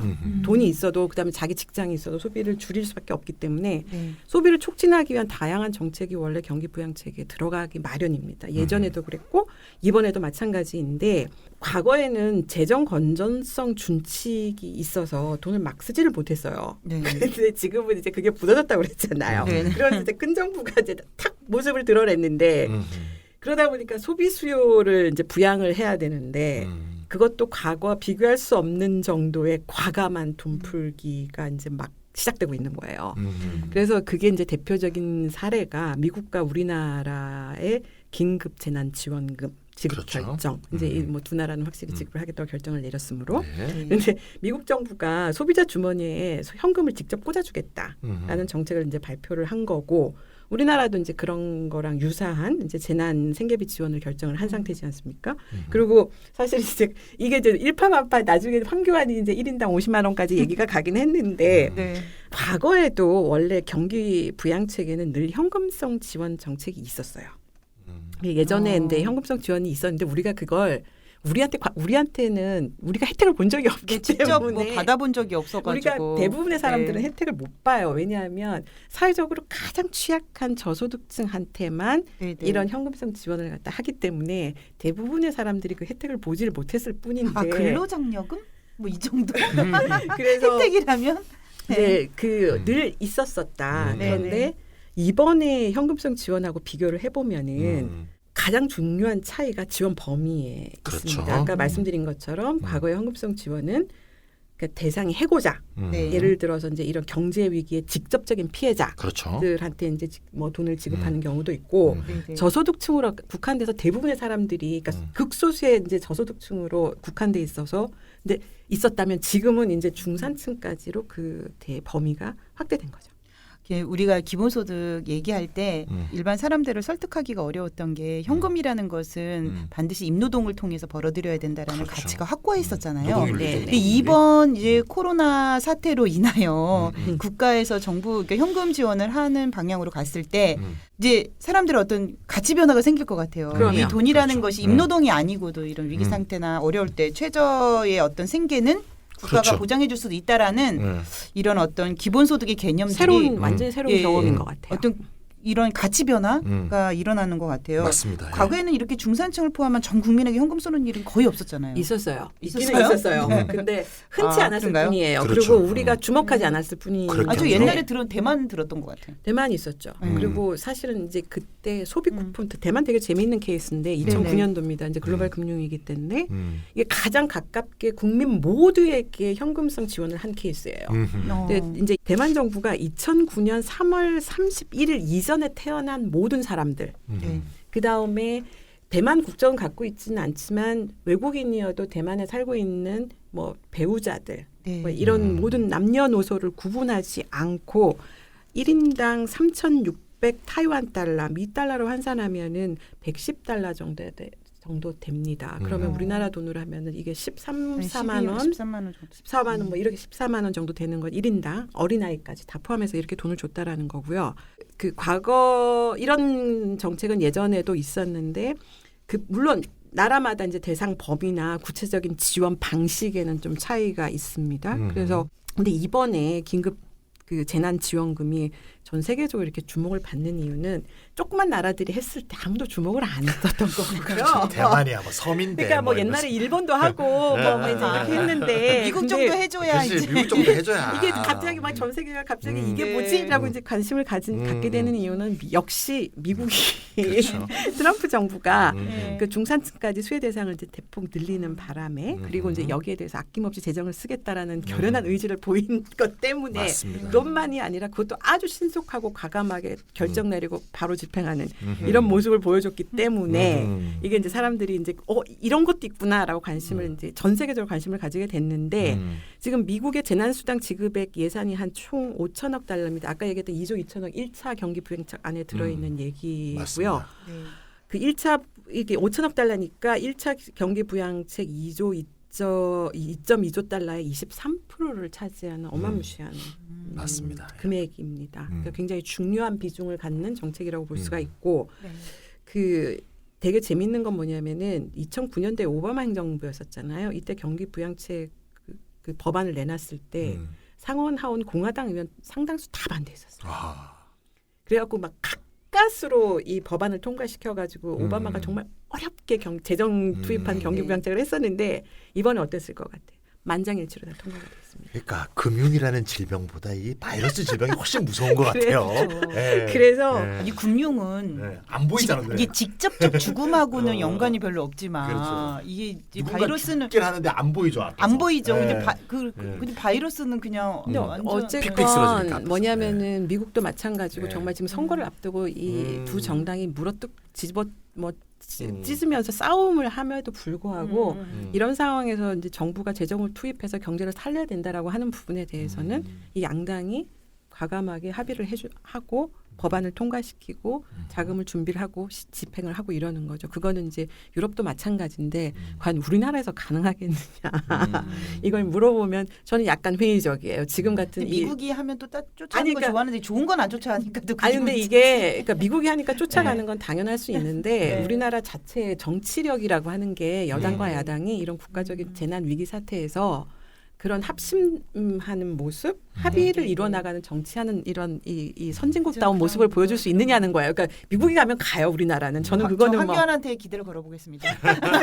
그래서 미국이 하면 따라하긴 하겠지만 저는 네. 이제 되게 아쉽다. 우리나라의 이 정치가 국회가 그다음에 선거를 앞두고 지금 이게 너무 난장판이어가지고. 근데 어쨌거나 우리나라 정부는 현금성 직접 지원 대상을 중산층까지 넓히는 거에 대해서 정말 결사반대를 했었잖아요. 그렇죠. 예. 그러다가 이제 사태가 심각한 것 같으니까 50%까지, 그러니까 중위소득 100%, 한 절반 정도는 주겠다. 그러면 인구의 절반 정도 되니까.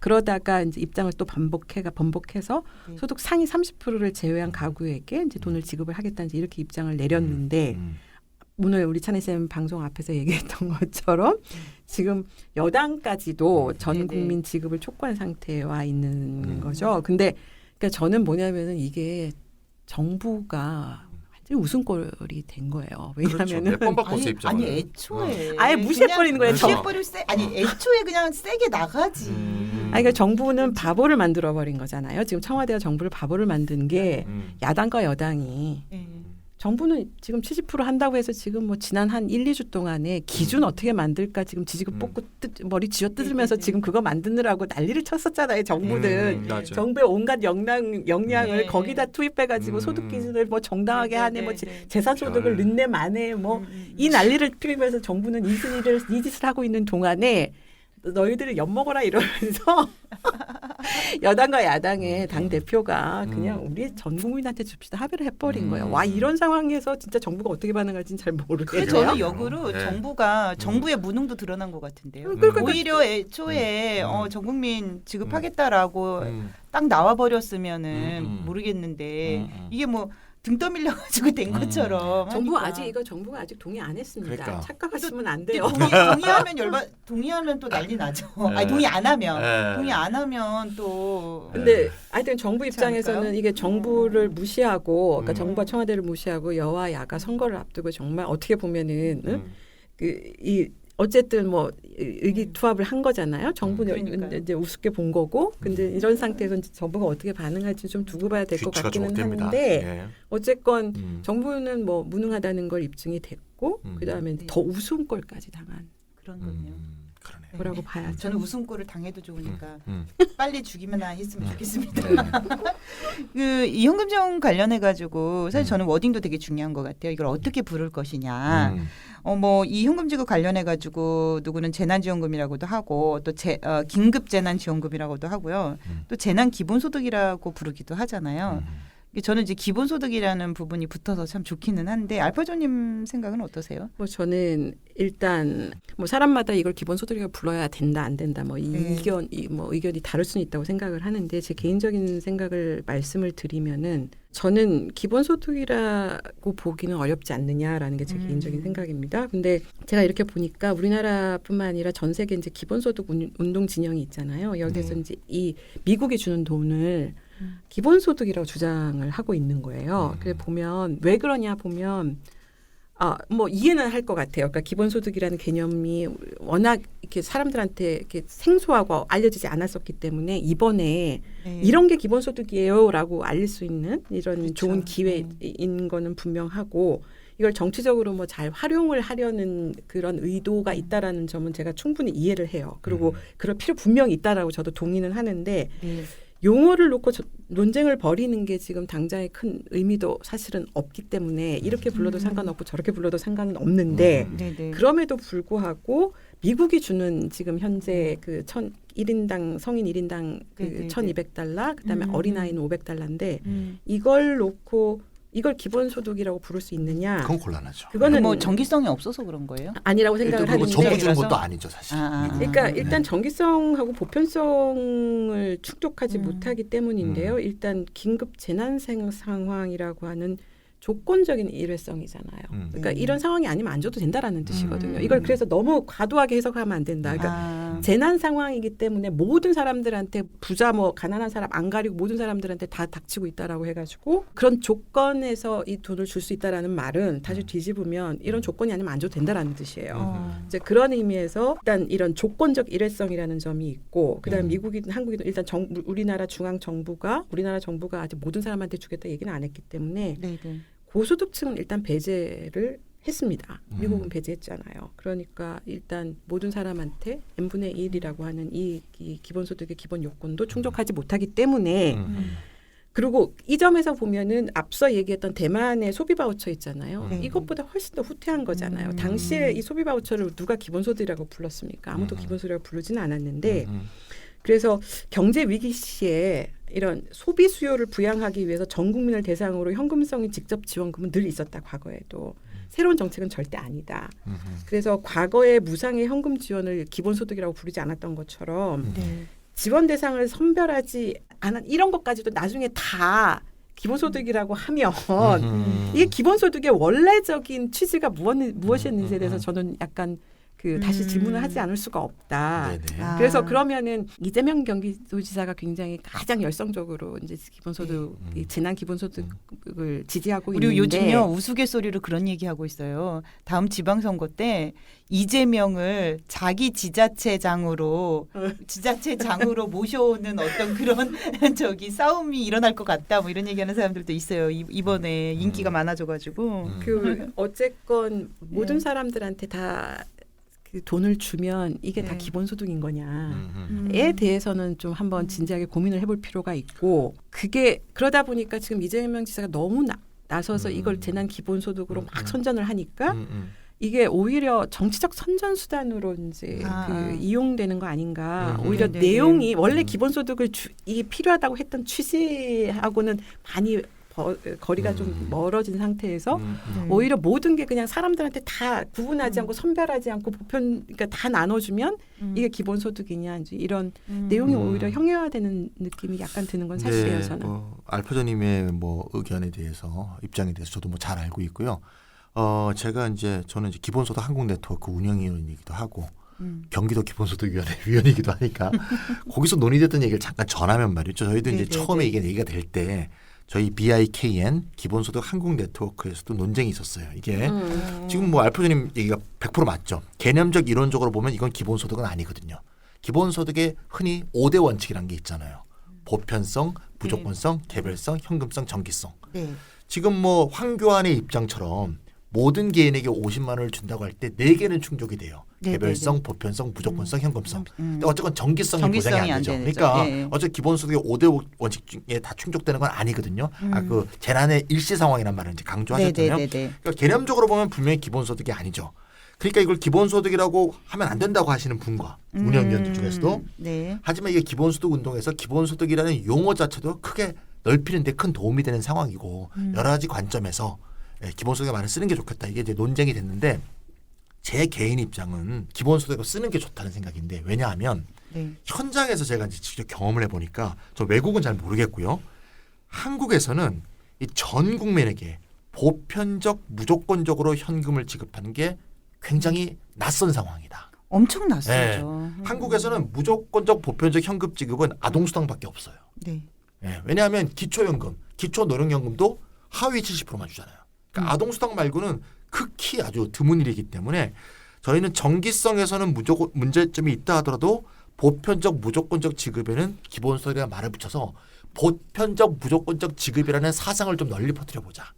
그러니까 또 경기도지사인 이재명 지사의 의견도 한번 덧붙여보면 선별 지급에 대해서 절대 기본소득의 말을 붙이지 않고요. 그러니까 미국 같은 경우는 소득 1억 2천 정도 미만인 사람한테만 지급하는 걸로 지금 예상되고 있잖아요. 그러니까 이런 경우에서 절대 기본소득이라고 붙이면 안 된다고 보는 거고요. 보편적 무조건적 지급이라면 기본소득이라는 말을 넣어서 이번에 기본소득 운동을 좀 널리 홍보할 수 있는 그런 계기로 만들어보자는 생각이 된 것 같고요. 저도 그런 부분에 동의해요. 그래서 저는 어떻게 요새 강연하고 있냐면 이 재난이라는 일시적 위기 상황에서 재난 기본소득이 필요하다는 걸 우리가 느꼈다면 일상이 위기인 상황에서는 어떻게 해야 될 것이냐. 그러니까 일상적인 기본소득이 필요한 거 아니냐 이런 논리로 강연을 하고 있는 중입니다. 그래서 우리가 기본소득을 설명하는 어법과 내용은 아무 변화도 없는데 다만 이 재난 기본소득의 상황이 이 기본소득이라는 얘기를 풀어나가기 쉬운 상황을 만들어준다. 기본소득의 말을 건네면 사람들이 그러면서 반응을 해. 그러면 그 반응에 대해서 교정을 해주거나 의견을 덧붙이거나 잘 이해시키는데 아주 좋은 그런 상황이 조성된 것은 분명하다. 이번에 저도 이제 기본소득 운동을 함께했던 사람으로서 되게 할 말이 많아진 거예요. 그리고 이제 들으려고도 하고. 옛날에는 하더라고요. 기본소득 얘기하면은 그거 되지도 않을 100년 뒤의 얘기처럼 그렇게 받아들여가지고 대화가 안 됐었거든요. 그렇죠, 맞아요. 저는 기본소득 운동 진영에서 이걸 정치적으로 기본소득이라는 개념을 대중적으로 이제 전파하는데 도움이 되기 때문에 이걸 활용하겠다 이런 거에 대해서는 충분히 그럴 수도 있다는 생각은 하고 있고 저는 이제 방금 찬희 쌤이 얘기한 것처럼 이게 기본소득이냐 아니냐 저는 기본소득이 아니라고 생각은 하지만 중요한 아니죠. 건 뭐냐면 마돈나님도 말씀을 하셨는데. 그러니까 지금 사람들한테 모든 사람들한테 이 현금 지원을 하는 이유가 본인이 의지와 무관하게 일을 하지 못해서 소득과 생계가 끊긴 거예요. 네. 이런 부분에 대해서는 본인이 잘못한 거 아니기 때문에 그렇죠. 국가가 일정하게 생계를 지원해야 된다라고 하는 것에 대한 얘기 그게 네네. 그 정당성을 얻었기 때문에 정부가 현금 지원을 하는 거거든요. 그러니까 예전에는 이유가 있어야 줬었어요. 그렇죠. 근데 지금은 그러니까 이 사람이 잘못하면 안 줘요. 그러니까 복지라고 하는 게 그런 거잖아요. 그래서 근데 지금은 이제 그런 측면에서는 이게 그 재난소득이라고 하는 것이 기본소득하고 연결고리가 분명히 있기 때문에 네. 그 부분을 부각시키는 것은 중요하다라고 생각을 합니다. 이게 본인의 의지랑 무관하게 본인이 생계를 유지할 수 없는 상황에서는 국가가 기본적으로 생계 유지금을 보장하도록 국가가 지원을 해야 된다라고 하는 것에 대한 이 얘기는 아마 앞으로도 이제 기본소득 운동에 굉장히 중요한 함의를 주기 때문에 저는 이걸 뭐 기본소득을 부르든 부르지도 않던 이번에 이 현금성 지원을 전 국민을 상대로 하게 됐을 때 이것이 갖는 향후 그 기본소득 운동에 주는 의미는 굉장히 크다는 생각은 들어요. 네. 그러면 이제 여기서 이제 제기되는 문제는 황교안의 50%도 우리 적극적으로 지지해줘야 된다. 이거는 이재명을 지지해주는 문제가 아니어야 한다. 기본소득을 지지하는 사람이면. 맞습니다. 예. 근데 그래서 칭찬해주고 네. 네. 그 황교안이 하고 있는 건 미통당이 하는 거가 웃기는 거다. 이건 말이 안 되는 거다. 이렇게 할 수는 없다라는 거예요. 네. 그래서 제가 아까 기대한다고 그랬잖아요. 그래서 황교안을 기대한다. 황교안이 좋은 일 했다 그랬잖아요. 제가. 그래서 네. 그러니까 이게 이제 정치적으로 네. 이게 특정한 이제 이게 마치 정치적으로 이용되지 네. 않게끔 맞습니다. 하는 예. 이런 거는 이제 중요하다는 그렇습니다. 생각이 들고 진영 논리에 빠지면 안 됩니다. 예. 그래서 저는 이제 이게 그 가구를 대상으로 하든 근데 일단 개인을 대상으로 한다는 게 우리나라에서 뚫지 못한 숙제거든요. 지금. 그렇습니다. 그 이제 이랬을 때 기본소득에서 중요한 거는 가구식 접근해서는 안 된다라고 하는 이제 이런 부분들이 앞으로 좀 그렇죠. 굉장히 강조돼야 될 측면들이 좀 맞습니다. 있고요. 네. 이거 지금 우리나라에서 지금 주겠다고 하는 1인당 50인지 가구당 얼마인지 이것도 지금 막 헷갈리고 있는데 지금 저기는 가구당으로 주고 있어요. 서울시는. 그러니까 지금 예. 서울시는 서울시는 가구당으로 주고 있기 서울시는 때문에 항상 저는 그렇죠. 그 조건에서도 절대 이게 기본소득이라고 보지 않거든요. 되죠. 예, 네. 기본소득을 그래서 부를 수는 없을 것 같아요. 어쨌든 가구를 대상으로 막 다 주고 있는 것에 대해서 이걸 기본소득을 주장하는 건 좀 곤란하고 어쨌든 그러니까 기본소득의 원래적인 기능에 충실한 부분들을 좀 적극적으로 더 이렇게 강조할 필요가 있다. 맞습니다. 이게 이제 네. 그런 생각은 좀 하고 이게 기본소득이라는 건 지금 가구로 주고 있지만 이거는 엄밀하게 따지면 기본소득이 아니고 개인한테 지급돼야 된다라는 이런 점들을 분명히 한다면 분명히 하고 있습니다. 우리. 이제 용어를 둘러싼 이제 이런 네, 혼란이나 네, 네, 이제 네. 불필요한 논쟁은 이렇게 피할 수 있지 않을까 이런 생각을 좀 맞습니다. 하게 네. 되고요. 일단 그 어쨌든 우리나라에서는 코로나 사태가 계기가 돼서 지금 다른 나라는 그렇지는 않습니다. 근데 기본소득 개념이 순식간에 이제 정치 한복판에 들어온 것이 사실이고요. 그렇습니다. 예. 네. 지금 설립된 지 얼마 되지도 않은 기본소득당이라는 이름을 가진 정당이 네. 이번 총선에서 비례의석 한석 확보를 하게 됐잖아요. 맞습니다. 네, 네. 예. 원내 진출을 하게 됐는데 지금 기본소득 아젠다가 예전에는 원내에서 아무도 관심 없어하는 그냥 사회운동 그렇죠. 차원에 불과했었는데 네. 이게 의도하진 않았지만 갑작스럽게 우리나라 같은 경우에는 제도권 정치 안에 들어가 버렸어요. 진입이 된 거예요. 이게 두 가지 의미로 아까 말한 기본소득당이라는 게 원내 진입을 하고 네, 네, 네. 그래서 이제 이렇게 되면 기존의 사회운동적 접근이 아니라 구체적인 정책 의제로서의 기본소득 그리고 이걸 어떻게 현실적으로 집행할 것인가 아니면 현실화할 것인가에 대한 정치적 전략이 지금은 더 시급한 때이지 않나 이런 생각을 하게 됐어요. 네네. 알파도님 말씀대로 현금 지급이라고 해가지고 모두 기본소득이라고 부르는 거는 확실히 문제가 있다고 맞습니다. 생각해요. 저도 네. 각종 사회수당이 있고 이런 것들이 현금 지급이지만 기본소득이라고 부를 수는 없는 거잖아요. 맞습니다. 예. 네, 하지만 재난기본소득을 계기로 해서 기본소득에 대한 관심이 커진 것은 저도 지금 실감하고 있고요. 맞습니다. 그리고 기본소득 운동가들이 이런 대중적 관심을 좀 올바른 방향으로 잘 이끌어서 기본소득의 진정한 실현에 큰 보탬이 되도록 해야 될 것 같다는 좋은 말씀입니다. 책무감도 네, 좋은 있습니다. 말씀입니다. 예. 예. 그런데 미국하고 달리요 유럽이 왜 현금 지급하는 나라가 별로 없는 걸까요? 유럽은 그런 소식이 별로 안 들리고 있네요. 아까 말씀드렸지만 네. 그 모든 나라가 그러니까 이게 재난 사태에 긴급하게 생계 지원금을 주거나 아니면 경기를 네. 부양하는 그 정책이잖아요. 그게 중요한 거는 사람들이 재난 사태라고 해서 본인이 잘못하지 않았음에도 불구하고 생계가 끊기거나 아니면 일자리를 잃거나 해고가 되거나 이제 이런 것들을 국가 차원에서 사회 안전망 차원에서 깔아주겠다 이제 이런 건데 그게 꼭 네네. 현금성 지원만 방법이 있는 건 아니에요. 네. 이제 그런 면에서 사실은 미국하고 그다음 미국은 뭐 상위 30%는 제외, 그러니까 상위는 소득 고소득자는 제외가 되지만 어쨌든 우리나라가 확정을 했고 아마도 뭐 일본, 홍콩, 싱가포르 정도가 이제 동참할 것으로 보이는데 이 나라는 원래 했었던 나라들이에요. 네. 그러니까 이 나라가 새롭게 하는 나라들은 아니고 유럽 국가들 중에서는 지금 아마 스페인 정부가 아마 얘기가 나오고 있는 중인데 뭐 다른 나라들에서는 그러니까 스페인을 제외하고서는 유럽 대부분의 나라들에서는 이제 현금성 지원에 그렇게 적극적인 모습을 보이거나 논의조차도 되고 있지는 않습니다. 그리고 코로나 사태의 이제 직접적인 피해자와 고용 유지 지원에 이제 더 집중을 하고 있는 상태고요. 제가 봤을 때는 왜 이런 나라들이 앞에서 지금 언급한 미국, 한국, 네. 뭐 일본, 뭐 홍콩, 싱가포르 이런 나라들, 대만 이런 나라들이 이제 이런 현금성 지원에 가장 적극적일까 제가 이제 한번 생각을 해 보면 이런 나라들이 고용보호제도나 이런 게 제대로 안 돼 있는 나라들이에요. 그래서 우리나라 이 비정규직, 임시직, 네. 특수고용직, 그러니까 노동보호를 제대로 못 받는 노동보호제도의 사각지대가 엄청나게 넓은 나라들이잖아요. 미국은 그냥 그 자리에서 지금 벌써 실업자들이 일주일마다 월급을 주는 나라니까 거기는. 미국은 맞아, 일주일마다 그렇구나. 월급을 주니까 지금 당장 월급 줄 수 없으니까 이 사람들 다 해고해요. 그리고 굉장히 노동시장이 유연한 동네라. 네. 그러니까 막 수천만 명씩 막 해고자가 막 생기고 막 이런 나라들이거든요. 그러니까 이런 데서는 노동 유연성 굉장히 높고 사회 안전망은 낮고. 굉장히 낮고 네. 이런 나라들에서는 어떻게 방법이 없어요. 제가 봤을 때는 소비 수요를 이제 생계를 유지를 하려 그러면은 그렇다고 고용보험제도가 제대로 돼 있는 것도 아니고 실업급여가 제대로 지급되는 것도 아니고 이러면 이제 제가 봤을 때는 이제 중산층까지 다 확대해서 이제 긴급재난 지원금을 지급하는 게 현실적으로 뭐 이게 뭐 이념적이고 정치적이고 이런 거 다 떠나가지고 현실적으로 지금 같은 상황에서는 이게 가장 합리적이고 그 유효한 그 경기 부양책에 대한 이제 이렇게 판단할 수밖에 없는 상황 아니겠느냐 이제 이런 게 제 판단이고. 그러니까 어떤 정책이 더 바람직하고 효과적인가 이거를 그냥 얘기하기는 좀 어렵다. 왜냐하면 그 나라의 사회보장제도 수준이라고 하는 게 다 다르고 맥락도 다 다르기 때문에 그렇군요.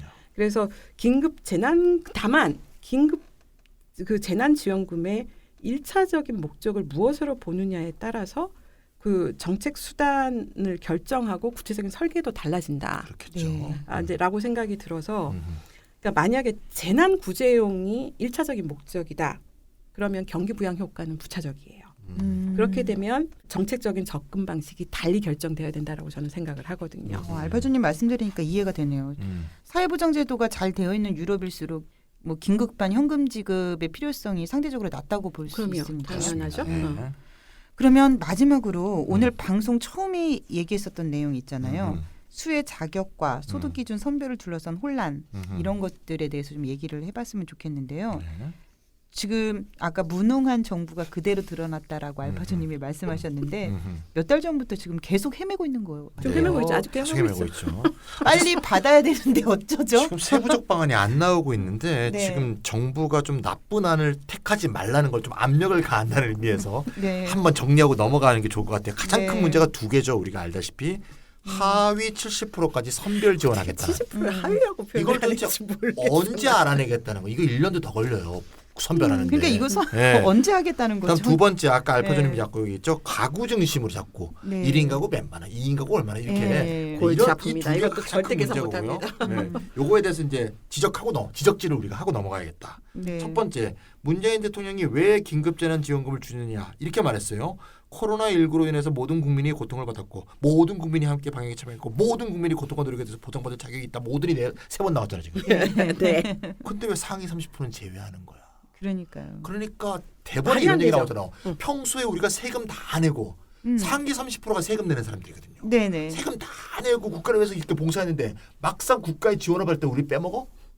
이렇게 되면 어떻게 되냐?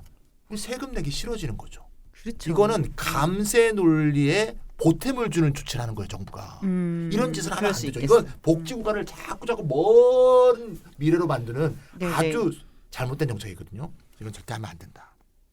두 번째, 미국의 경우에는 이제 성인과 어린이의 지급 금액을 차등화하긴 했지만 어쨌든 개인에게 지급하는 거잖아요. 네. 경기도도 개인한테 지급합니다. 음. 근데 왜 정부는 자꾸 서울처럼 자꾸 가구 지급이라 그러냐. 이상해. 진짜 정부하고 생각하는 게 서울, 진짜 정부하고 이상해. 서울이 문제가 있어. 예. 맞아요. 경기도처럼 하란 말이에요. 개인에게 지금. 이거 알겠죠? 간단하거든. 네. 진짜 간단하거든요. 그다음에 세 번째, 선별 지급의 문제가 뭐냐? 예를 들면 하위 70%까지 줬다 이거야. 네. 딱 70% 걸린 사람 받았는데 상위 29%인 사람 못 받아. 그럼 어쩌라는 그러면 거야? 소득 역전이 생기죠. 네네 맞아요. 그러면 그 상위 29%인 사람이 얼마나 열받겠어요. 국가 체제 전반에 대한 불신이 생기죠. 이거는 굉장히 부도덕하고 부정의한 진짜 거예요. 이건 이런 정책은 하면 안 돼요. 이건 절대 안 됩니다. 예. 그다음에 네 번째로 또 미국은 국세청에 등록된 은행 계좌로 송금을 하거나 수표를 네. 지급하는데 네. 한국은 이제 사용 기간이 정해진 상품권이나 선불 카드로 지급한다 그러잖아요. 그럼 이게 또 그러니까요. 비용이 들어. 행정비용도 그러니까요. 들고 발행비용도 들고 뭐 중간에 누수되는 비용 이거 안 뭐 나오는데 공무원 늘리려고 이러는 거예요? 도대체 뭐예요? 예, 이거 공무원들이 이런 거 좋아한다 그러더라고요. 행정력이 얼마나 많이 들어갈 텐데. 네, 이런 문제점 네. 절대 이러지 말라. 네. 국가인데 현금으로 지급할 수 있습니다. 예. 다섯 번째 마지막으로 미국은 4월 6일부터 지급이 시작이 되는데 이제 막 지급이 네네. 시작되겠네요. 네. 우리나라는 총선 끝나고 5월이나 가능하겠다는데 지금 죽고 있습니다. 지금 사람들이. 아니, 예. 그럼 이 이게- 문제는 하지 말, 좀 이렇게 하지 말라. 예, 좀 했으면 좋겠습니다. 아니 예. 이런 차이가 나는 이유가 도대체 뭘까요? 이게 예전에 있잖아요. 이게 네. 이 예전에도 이 현금성 지원은 우리나라 그 수급자들부터 해서 뭐 계속 있었어요. 뭐 네. 아동 수당도 있고 기초노령연금도 있고 현금성 지원은 정부가 계속 하고는 있었는데 네. 이게 지금 이게 뭐냐면은 수혜자가 명확할 때 조건이 아무도 반대 안 할 때 아동한테 준다는 거잖아요. 이건 뭐 누가 뭐라 그러겠어요. 노인한테 주는 거 아무도 뭐라 안 해요. 근데 그리고 이제 기초수급자 같은 경우에는 전체 우리나라 인구 중에 기초수급자 몇 명이나 정말 되겠습니까? 적죠. 네. 그러니까 나머지 받는 사람은 받지만 안 받는 사람이 뭐 90% 거의 이상이기 대부분이니까. 때문에 그럼요. 돈을 줘도 우리가 배 아프다 생각을 안 해요. 그런데 이게 갑자기 이제 지원 범위가 옆 사람이 70% 받고 70%가 되면은 네. 받는 사람은 이렇게 네. 늘어야 되는데 30%못 받는다. 이제 이렇게 되면은 이게 엄청나게 이게 형평성, 공정성 문제가 발생할 수밖에 그렇죠. 없고요. 예전엔 조금 주면은 못 받는 사람은 받는지 안 받는지 혜택도 모르기 때문에 상관이 없는데 왜 이런 정책을 했을지 정말 좀 황당하기는 합니다만 제가 이렇게 미국하고 이 우리나라의 재난지원금을 이렇게 보면 저는 이재명 지사도 사실 한편으로 약간 문제가 있다고 생각해요. 이걸 상품권을 주겠다고 하는 건 저는 반대예요, 기본적으로. 근데 이제 그 얘기도 여기서 드려야 되는데 기본적으로 이재명 지사도 말은 재난 기본소득이라고 얘기를 하는데 네. 저는 이 사람들이 생각하고 있는 건 재난 기본소득이 아니라 경기부양책이에요. 아까도 말씀드렸지만 현금을 주는데 이 주는 목적이 이 재난으로 인해서 생계가 끊긴 사람들한테 기본적으로 소득을 보장한다라는 의미에서 소득 보전을 하기 위해서 이 현금을 주느냐 아니면 경기를 부양하기 위해서 주느냐의 차이가 있어요. 그러니까요.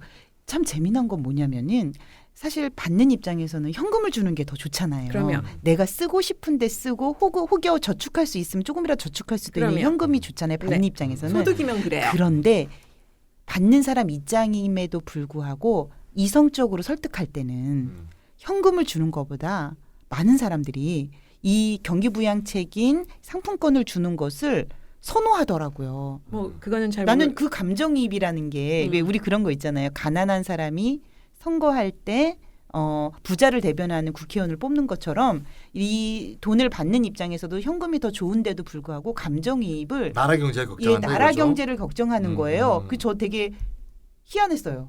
그 부분이.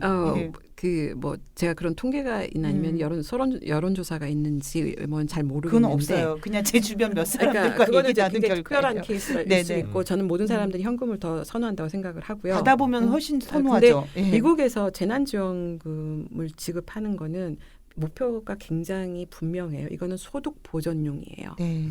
경기 부양책은 그러니까 거기에서 효과로 경기 부양책을 기대를 할 수는 있어요. 근데 목적이 일차적인 목적이 소득 보존에 있습니다. 그러면 그래서 현금으로 지급하는 거예요. 우리가 소득을 줄 때 우리 소득을 누가 현물로 주나요? 아닙니다. 그러니까 소득을 보전할 때는 그냥 현금으로 주는 게 맞아요. 네. 그걸 가지고 내 자율권이 있으면 아까 말씀하신 것처럼 뭐 빚을 갚건 네네. 내가 만약에 그 돈을 받아서 빚을 갚으면 이거 경기 부양에 효과는 없거든요.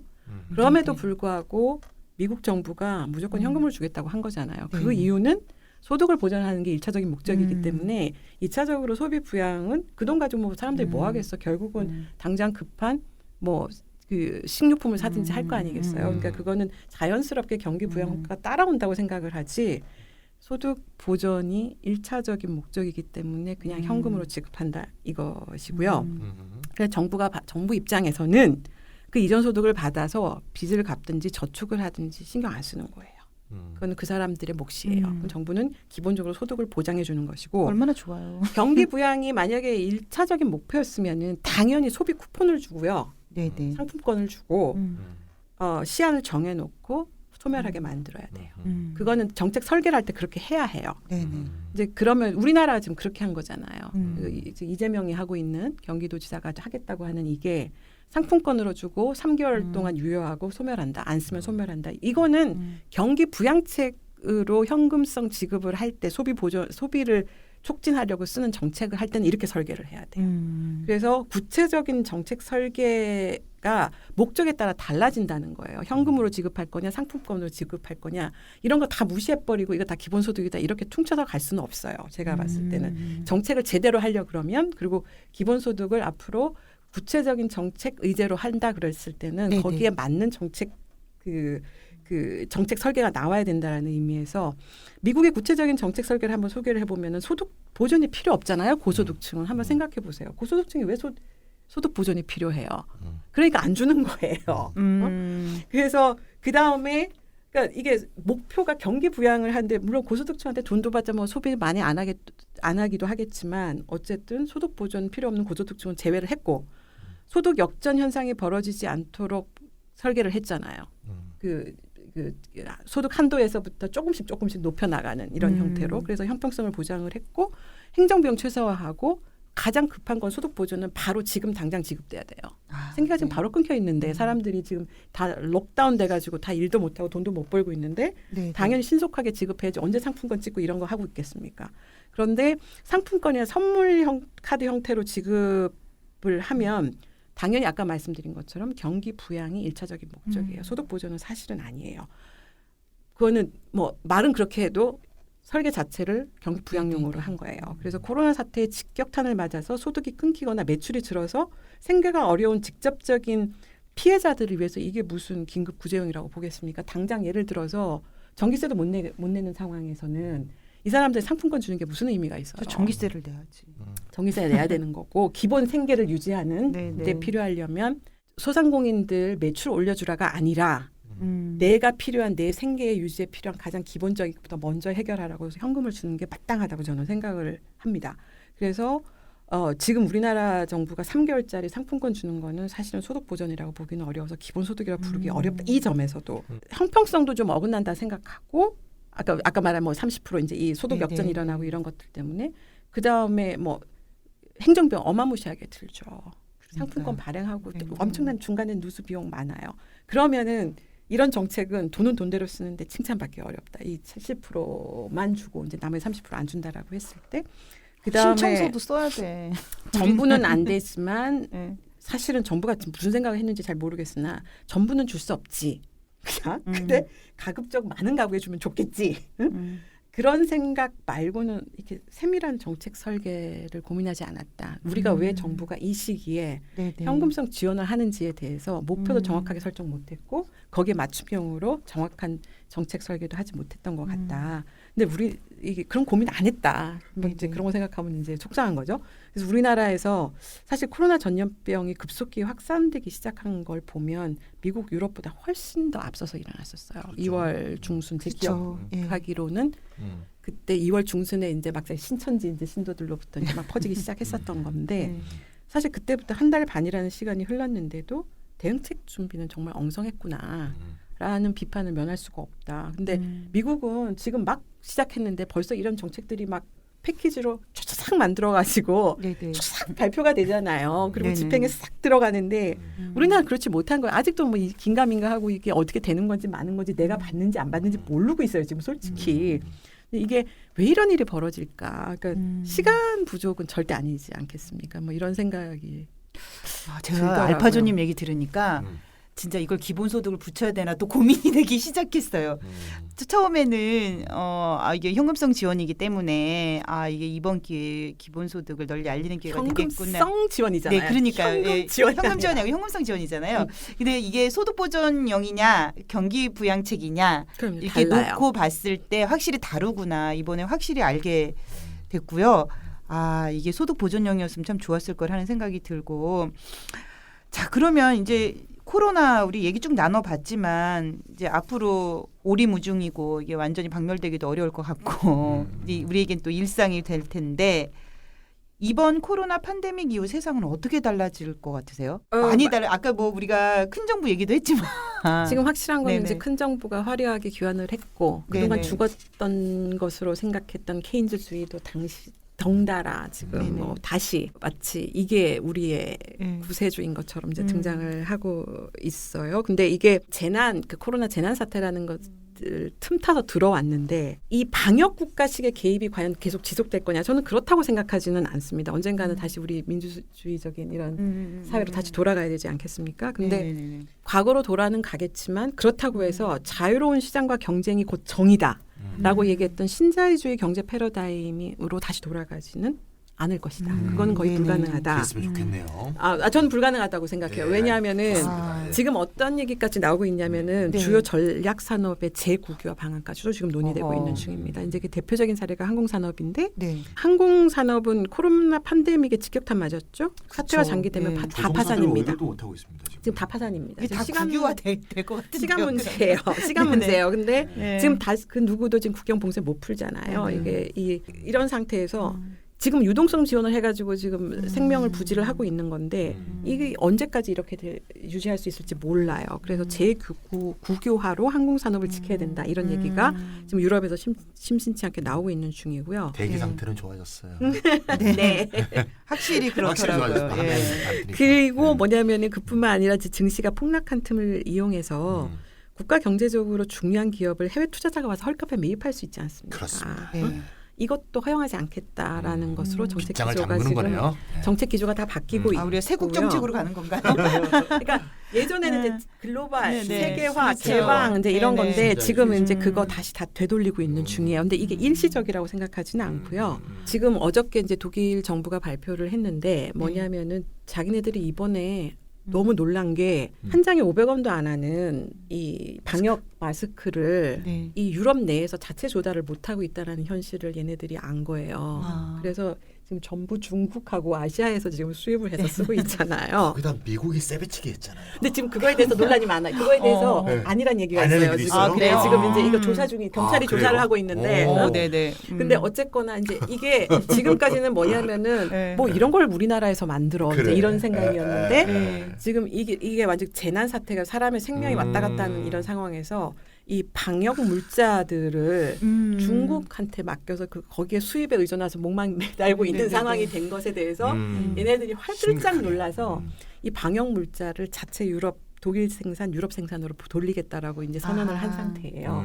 이제 이렇게 되면 이거는 이제 못 돌리는 거예요. 아까 예전에 마스크 따위였잖아. 시장에 맡겨두는 거, 시장에 맡겨두는 무슨 거죠. 유럽이 마스크를 만들어 이랬는데. 이 만들 이유가 없었던 거죠. 그렇죠. 이런 게. 근데 이게 국가적으로 중요하다는 걸 이번에 코로나 산업 사태에서 구조 자체가 완전히 이제 판단을 하고 중국한테 의존할 수가 없다라는 거예요. 믿을 수가 없는 상대거든요. 이제 네네. 그러니까 이제 유럽 자체 생산을 결정을 한 상태입니다. 한국 정부도 뭐 잘나서 그런 게 아니고 미세먼지하고 황사가 워낙 심하다 보니까 우리가 생산을 많이 하고 있었던 거지. 그러니까 어쩌다 보니 이게 걸려든 거. 네네네. 그래서 네. 이게 그러니까 진짜. 뭐냐면 이제 쇄국까지는 안 가더라도 국가적으로 반드시 필요한 어떤 산업, 네. 전략적으로 중요한 산업을 식량 문제도 마찬가지거든요. 저도 그 얘기하려고 그랬어요. 지금 제가 이 식량 자급률 관련해 가지고 식량 문제도 심각하죠. 곧 심각해지겠구나 싶으네요. 이것을 네. 외국에서 수입해서 싸게 수입한다라는 이유로 비용 효율적이라는 이유로 네. 그러니까요. 수입해서 먹어도 된다라는 이 생각은 이제 사라지고 있습니다. 맞습니다. 이제 어떤 이유에서든지 저는 그래서 과거로 못 돌아간다고 생각을 하는데 네. 어쨌든 정치적으로 기획된 것은 아니었지만 글로벌 자본주의가 지금 포스트 신자유주의 시대로 완전히 이제 넘어갔다. 그리고 이제 큰 정부는 이제 상수가 되었다. 네. 이거 이제 작은 정부로 절대 돌아갈 수 없다. 그래서 아마 이제 코로나 팬데믹 전시 상황이 끝나고 나면 이제 큰 정부는 이미 상수예요. 그 이제 작은 정부로 돌리자고 얘기하는 사람은 없을 거예요. 근데 그럼 큰 정부의 역할이 무엇인가에 대한 논쟁이 아마 불붙을 거예요. 그러니까 큰 정부는 맞는데 네. 정부가 재정을 투입해서 경제 뒷받침하고 뭐 사회 안전망도 제대로 만들고 해야 된다. 이거에 대해서 부정을 안 할 텐데 그럼 큰 정부가 어디까지 개입을 하는 게 맞느냐. 특히 경제적인 문제에 있어서는 그렇죠. 예, 그다음에- 복지는 너무 당연하지만 그다음에 바람직한 방식으로 경제에 국가가 개입하는 거는 무엇이냐. 이거에 대한 논쟁이 불붙을 때고 좀 새로운 사회적 합의가 이제 필요한 시점이라 이제 정치가 엄청나게 중요한 역할을 해야 되는 상황이에요. 그래서 큰 정부가 이제 상수가 된 상황에서는 예전에는 보수 이퀄 작은 정부, 네, 네. 그렇죠? 그다음에 진보 그렇죠. 이퀄 큰 정부 이런 이분법적 도식이 있었어요. 근데 이거 다 무너졌어요. 네. 오죽했으면은 황교안이 그러니까요. 1인당 50만 원을 들고 나왔겠습니까? 그러니까요. 그래서 보수도 이제는 작은 정부로는 더 이상 얘기하지 않는다. 이제 그래서 과거에서 무조건 작은 정부는 보수니까 이런 식으로 접근이 안 되는 거예요. 그래서 제가 봤을 때는 위기의 산물로 등장한 포스트 신자유주의적인 큰 정부의 막강한 권력을 둘러싸고 헤게모니 싸움이 이제 아마 국내적으로 엄청나게 격화될 것이다. 정부가 뭐 어마무시하게 전방위적으로 다 개입을 하기 때문에 엄청나게 이제 이 권력 잡는 사람은 장땡인 거예요. 그래서 이 헤게모니 싸움은 더 격화될 텐데 정치적 이데올로기적으로는 아노미 상태가 당분간 지속될 것 같습니다. 왜냐하면 큰 정부가 들어왔는데 이 큰 정부가 어떤 정부가 되는지에 대해서 지금 아무도 얘기를 잘 못하고 있는 중이거든요. 왜 이러냐면은 21세기 진보 정책 거대 담론이 없어. 그래서 그렇다고 저는 생각해요. 이 진보 정책 거대 담론이 없고 그다음에 실종됐고 이런 상태에서 그럼 큰 정부가 들어왔을 때 진보 정치의 큰 정치는 뭐냐, 큰 정부는 뭐냐라는 질문 나올 수밖에 없는데 이거에 대해서 아마 진보 정치가 지금 대답을 못하고 있는 상태거든요. 그래서 우리나라뿐만 아니라 전 세계적으로 큰 정부의 진보적 구상이 무엇이냐, 그다음에 미래지향적인 진보 정치의 의제는 무엇이냐 이런 것들을 제시할 수 있는 진보 세력의 이 어떤 재구성 이런 것들이 필요하다.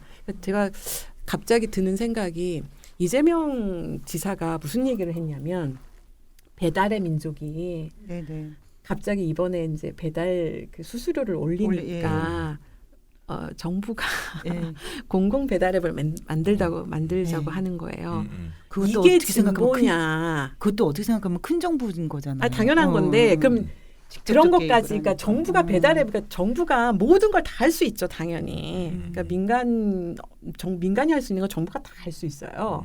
그러면 배달앱이라는 공공 앱을 만들고 네네. 카카오 택시 같은 카카오 앱을 정부가 만들고 하는 게 우리가 그게 맞냐? 진보 정치의 큰 정부인가에 대한 고민을 지금부터 해야 된다는 거예요.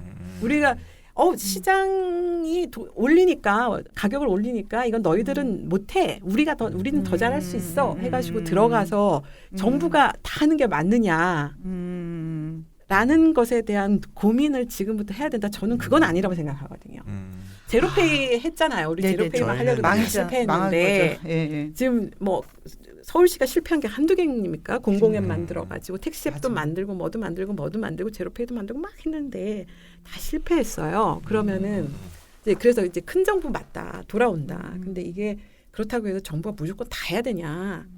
이거에 대한 논쟁이 아마 본격적으로 시작되지 않을까 이런 생각이 들고 그런 거에 대한 입장 얘기해야 된다라는 생각. 오늘 뉴스 보니까 이제 군산에는 그 배달의 명수, 네네 있어요. 배달의 기수, 명수예요. 배달의 명수. 배달의 민족. 군산 상구가 역전의 명수였잖아요. 배달의 명수로 이름을 지었답니다. 근데 야구로 유명했잖아요. 군산에서 굉장히 잘 되고 있기 때문에 그래서 이제 앱이라는 건 어쨌건 지역 차원의 문제니까 지역에서 잘 할 수 있는 어떤 그런 것 같거든요. 그래서 우리가 이렇듯 이전에는 그 지역 차원에서 어떻게 협동조합식으로 이 앱을 어떻게 할 것이냐는 이런 대안들도 많이 생각했는데 정부의 개입의 어떤 폭과 지역사회가 할 수 있는 폭에 대해서 우리가 많이 좀 고민해야 될 그런 계기가 되지 않을까 하는 생각이 반드시 듭니다. 고민해야 된다는 생각이 들고 네. 왜냐하면은 예를 들어서 저는 배달 앱이라는 걸 한 번도 이용해 본 적이 없는데 그러니까 저만 그러니까 이용을 안 한 사람 많거든요. 그러니까 배달 앱 이용하는 사람도 많지만 이게 세금으로